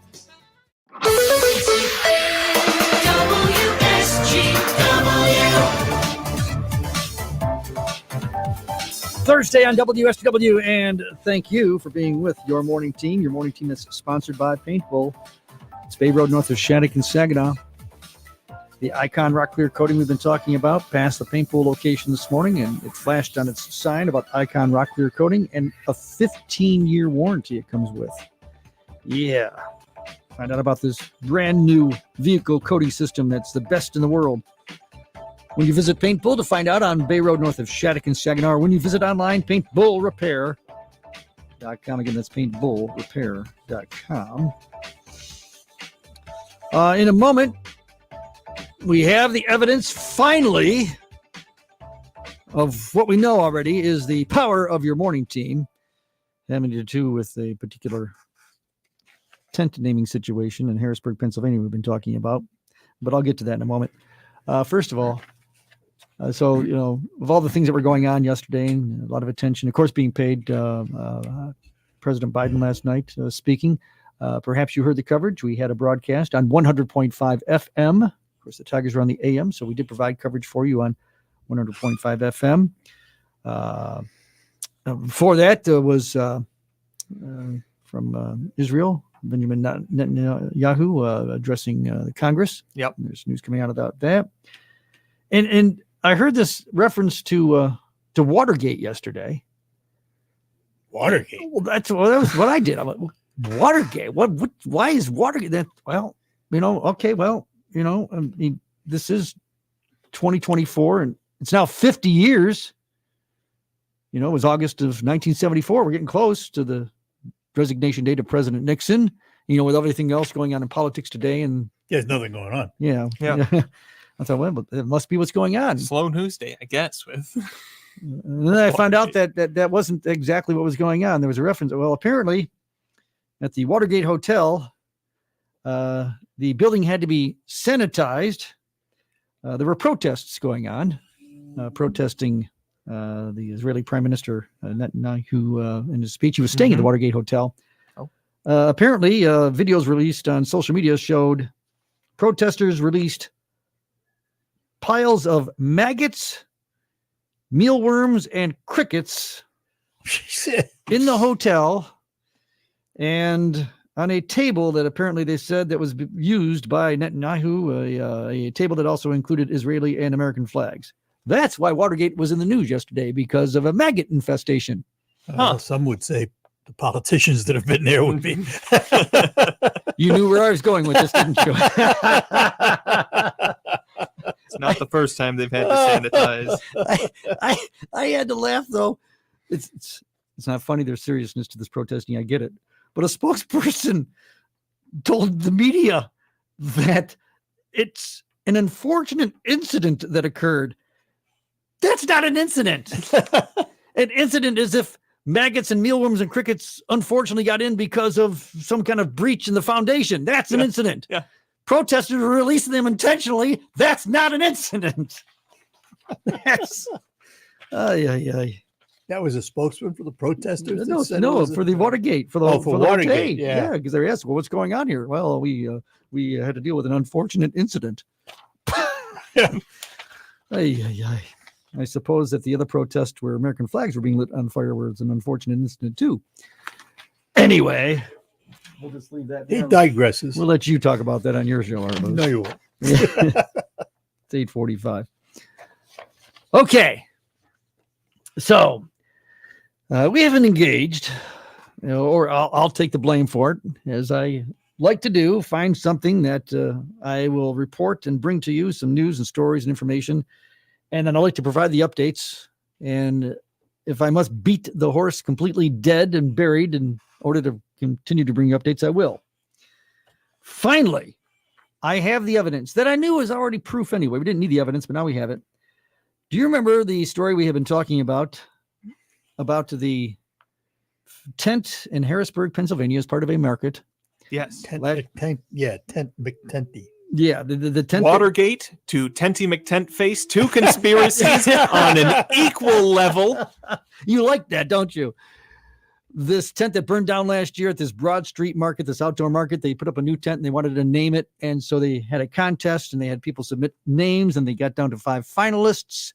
One of the finalists was Tenty McTent Face. Yes. Right. Which, again, for those that don't know, is associated with a couple of years ago when Britain was introducing a new boat into service and they asked for people to name it. And somebody laughingly submitted the entry Boaty McBoatface. And it caught on. And it actually won, but Britain said, no, Yeah. we're not taking it.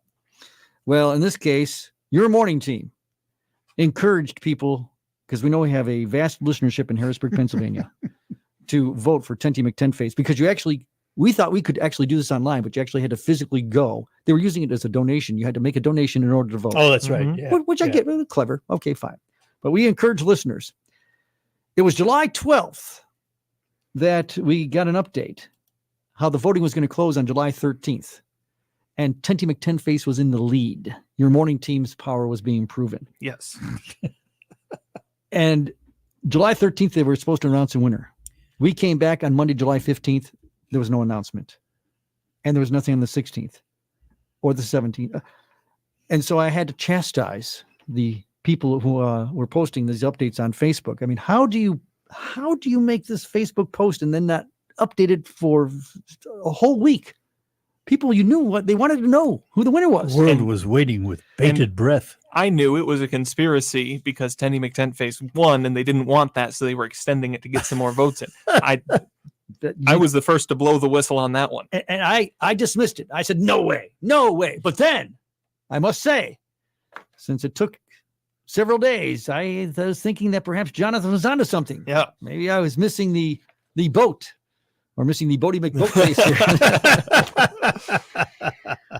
Well, the update did come in, and it's been a couple of days, but it was July 19th, a full week after the previous post. They didn't post anything for a full week about the contest.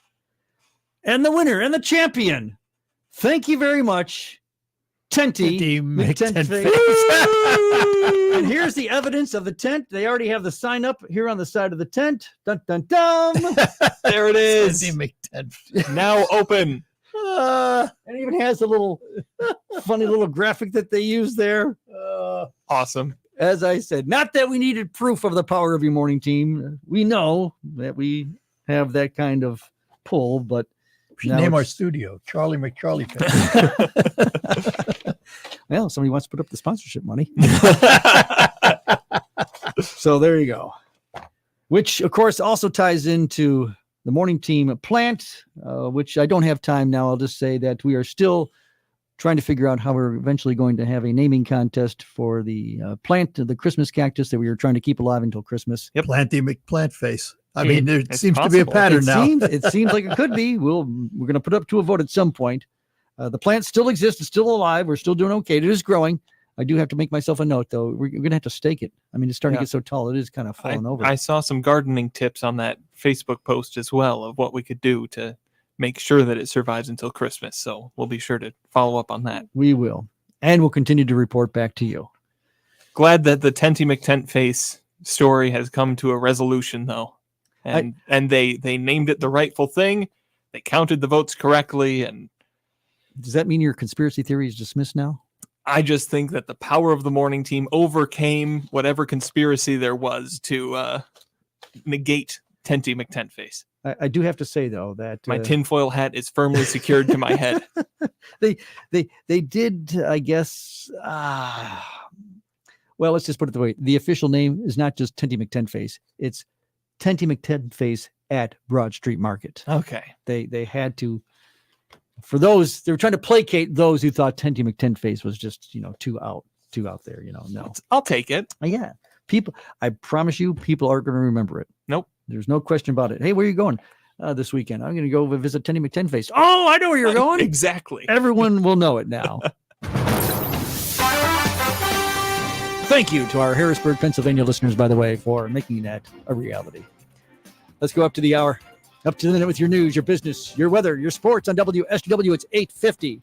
From Michigan News Source, I'm Cheryl Fritz. Our top story this hour: Detroit area Arab and Muslim community leaders condemned Israeli Prime Minister Benjamin Netanyahu ahead of his Wednesday address to Congress. While some said it's too early to declare support for Vice President Kamala Harris, the Democratic presidential frontrunner, Arab and Muslim community leaders have criticized President Joe Biden's support for Israel in its war with Hamas in Gaza, following Hamas' October 7th surprise attack that killed civilians and took others hostage. Israel's counterattack has killed tens of thousands in Gaza, prompting some leaders to adopt a wait-and-see approach on the still emerging policies of Harris. Biden negotiated a tentative ceasefire plan that gave the United Nations approval and the backing of Israel and Hamas, but a final agreement hasn't been reached. Police are providing an update after multiple Jeep SUVs were stolen this week from the Warren stamping plant. Tim Knight has the story. On Monday, the thieves crashed another vehicle into a fence at the plant and then proceeded to steal 10 Jeep Wagoneers. Police say they have recovered 6 of the 10 vehicles and are continuing to ask anyone with information to contact police. For Michigan News Source, I'm Tim Knight. Governor Gretchen Whitmer signed a new round of bills into law this week, including one that will allow the Department of Environment, Great Lakes, and Energy to issue emergency orders. The bill was introduced in June of 2023 by Senator Sean McCann, a Democrat of Kalamazoo. It gives emergency authority to the state agency to protect natural resources when there is a threat to public health, safety, or property. Whitmer says she believes the bill will ultimately make communities safer and give the state the ability to respond faster during emergencies. For Michigan News Source, I'm Cheryl Fritz. CBS News is coming up at 9 o'clock. And just minutes away from that news from CBS at 9 o'clock on WSGW. We continue going up to that hour, and you're up to the minute business and weather reports. Now the Fox Business Report, and it's 8:53. I'm Elizabeth McDonald, and this is the Fox Business Report. Southwest Airlines shares are down more than 3%. Its earnings slumped in the recent quarter, and now it's making major changes. Sometime next year, Southwest will end open seating. It will assign seats and offer premium seating with extra legroom and will also operate 24 hours with red-eye flights for the first time. Royal Caribbean shares are losing ground, even though its profit topped forecasts and it raised its outlook for this year. The number of passenger cruise days came in below Wall Street expectations. The Nasdaq saw its worst drop yesterday since October of 2022. Investors are beginning to wonder if the hype around artificial intelligence that pushed up tech stocks has been overdone. That's your Fox Business Report. I'm Jenny Poselda. Invested in you. Need life insurance but have diabetes, high blood pressure, or on anxiety meds? If you're a 50-year-old male, even porky, or with type 2 diabetes, $1 million of life insurance may only cost you about $200 a month. For affordable term life insurance, call Term Provider and speak with Big Lou at 800-444-2013, 800-444-2013, or visit biglou.com. Remember, Big Lou's like you. He's on meds too. 800-444-2013. It's WSGW with up to the hour, up to the minute weather. WNEM First Alert meteorologist Matthew Mondro.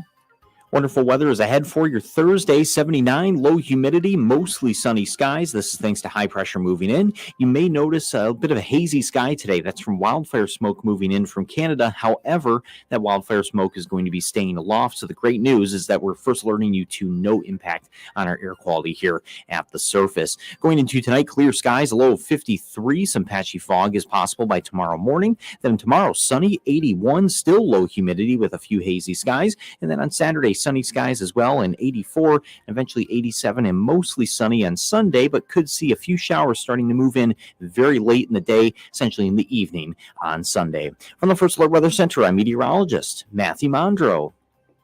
Barometric pressure of 3022, and it's rising. Your wind is out of the northwest at 7. 62 at WSGW, your connection to the Great Lakes Bay region, your connection to the world. Are you suffering from pain or injury to your hand, wrist, or elbow? It's time to call the Katranji Institute, where they treat all hand, wrist, and elbow injuries and issues such as carpal tunnel and fractures in the fingers, hand, wrist, short arm, and elbow. They have more specific expertise than any physician group in all of Mid-Michigan. The Katranji Institute has over 50 years of combined experience and has convenient locations throughout Mid-Michigan, including one in Burton, and accept all major insurances. Visit them at katranjiinstitute.com or call 855-617-HAND. Hackers are targeting small to mid-sized businesses and holding their data hostage. The answer? NetSmart Plus from Applied Innovation. Protect your network with NetSmart Plus from Applied Innovation. Introducing Jackpot Slots Millionaire, the new $30 fast cash game from the Michigan Lottery. With 33 chances to win on every ticket, you could score the entire progressive jackpot, plus $1 million. Now that's big money. Play new Jackpot Slots Millionaire, one of 12 fun fast cash games from the Michigan Lottery. Knowing your limits is always the best bet. I'm looking over a 5-leaf clover I overlooked before. Whoa, isn't it supposed to be a 4-leaf clover? Not the way I play. Right. Everybody's playing the Michigan Lottery's fast cash game, 5-Win Lucky Clover. It's a $20 ticket with 5 different ways to play and win, and a top prize of the full fast cash jackpot plus $250,000. Just my kind of number. Try your luck with the new fast cash game, 5-Win Lucky Clover, only from the Michigan Lottery. Knowing your limits is always the best bet. As your morning team continues on WSGW, heading to the news at 9 o'clock and heading to the Art Lewis show at that time, and Terry Henney with his farm show. Remember today, Terry's going to be out for a special broadcast at the Munger Potato Festival, broadcast made possible through Steiner Tractor Parts as well as Frankenmuth Credit Union. In fact, Terry to be joined along with Jonathan Dent today. Updates coming up during the 10 o'clock hour with Art Lewis, 11 o'clock Focus, as well as Terry broadcasting his own farm show. So that's something that's on the way as we go throughout the morning. Tigers baseball, it's an afternoon game today, so 12:45 for Tigers baseball on WSGW 790 AM. As we get out in song, we do so with an honor song. Another death. We've had a number of them to honor this week. This goes back to last Thursday. Jerry Fuller Was 85 when he passed away from lung cancer. He was a songwriter, a producer, did a lot of work with Ricky Nelson, with Gary Puckett and the Union Gap, helped discover, wrote the group's hit, Young Girl. He was a featured singer with the Champs, with Glenn Campbell, Jimmy Seals, Dash Crofts. Worked with Mark Lindsay in Arizona with O.C. Smith and Little Green Apples. And he passed away at the age of 85 last Thursday. Before we get to that song, Art Lewis, you have what's coming up on your show? We have the new state police commander from Tri-City Post with us this morning at 9 o'clock. We're going to talk about corrections and staffing corrections at 10 o'clock. And all that's coming up. All right. Terry Henney, too. For our song, we have the Jerry Fuller version of the song he wrote for Ricky Nelson, which became a #1 hit. But Jerry Fuller recorded his own version of Traveling Man. Again, this honor song for Jerry Fuller when he passed away at the age of 85. It was last Thursday.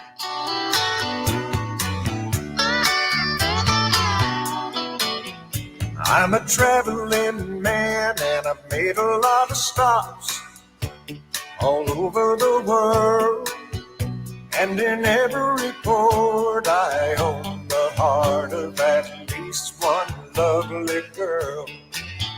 Got a pretty senorita waiting for me down in old Mexico. And if you're ever in Alaska, stop and see my cute little Eskimo. Song he originally intended for Sam Cooke, but Sam Cooke declined it, and Ricky Nelson went with it and turned it into a #1 hit. But this is Jerry Fuller's version, his honor song for his death at the age of 85. News on the way. Art Lewis Show follows on WSGW at 9 o'clock. Broadcasting from the Stormmaster Exterior Studios, WSGW, Saginaw, Bay City, Midland, WSGW FM, Carlton. This is CBS News on the Hour, sponsored by O'Reilly Auto Parts. I'm Deborah Rodriguez. Brand new numbers show the economy is picking up steam.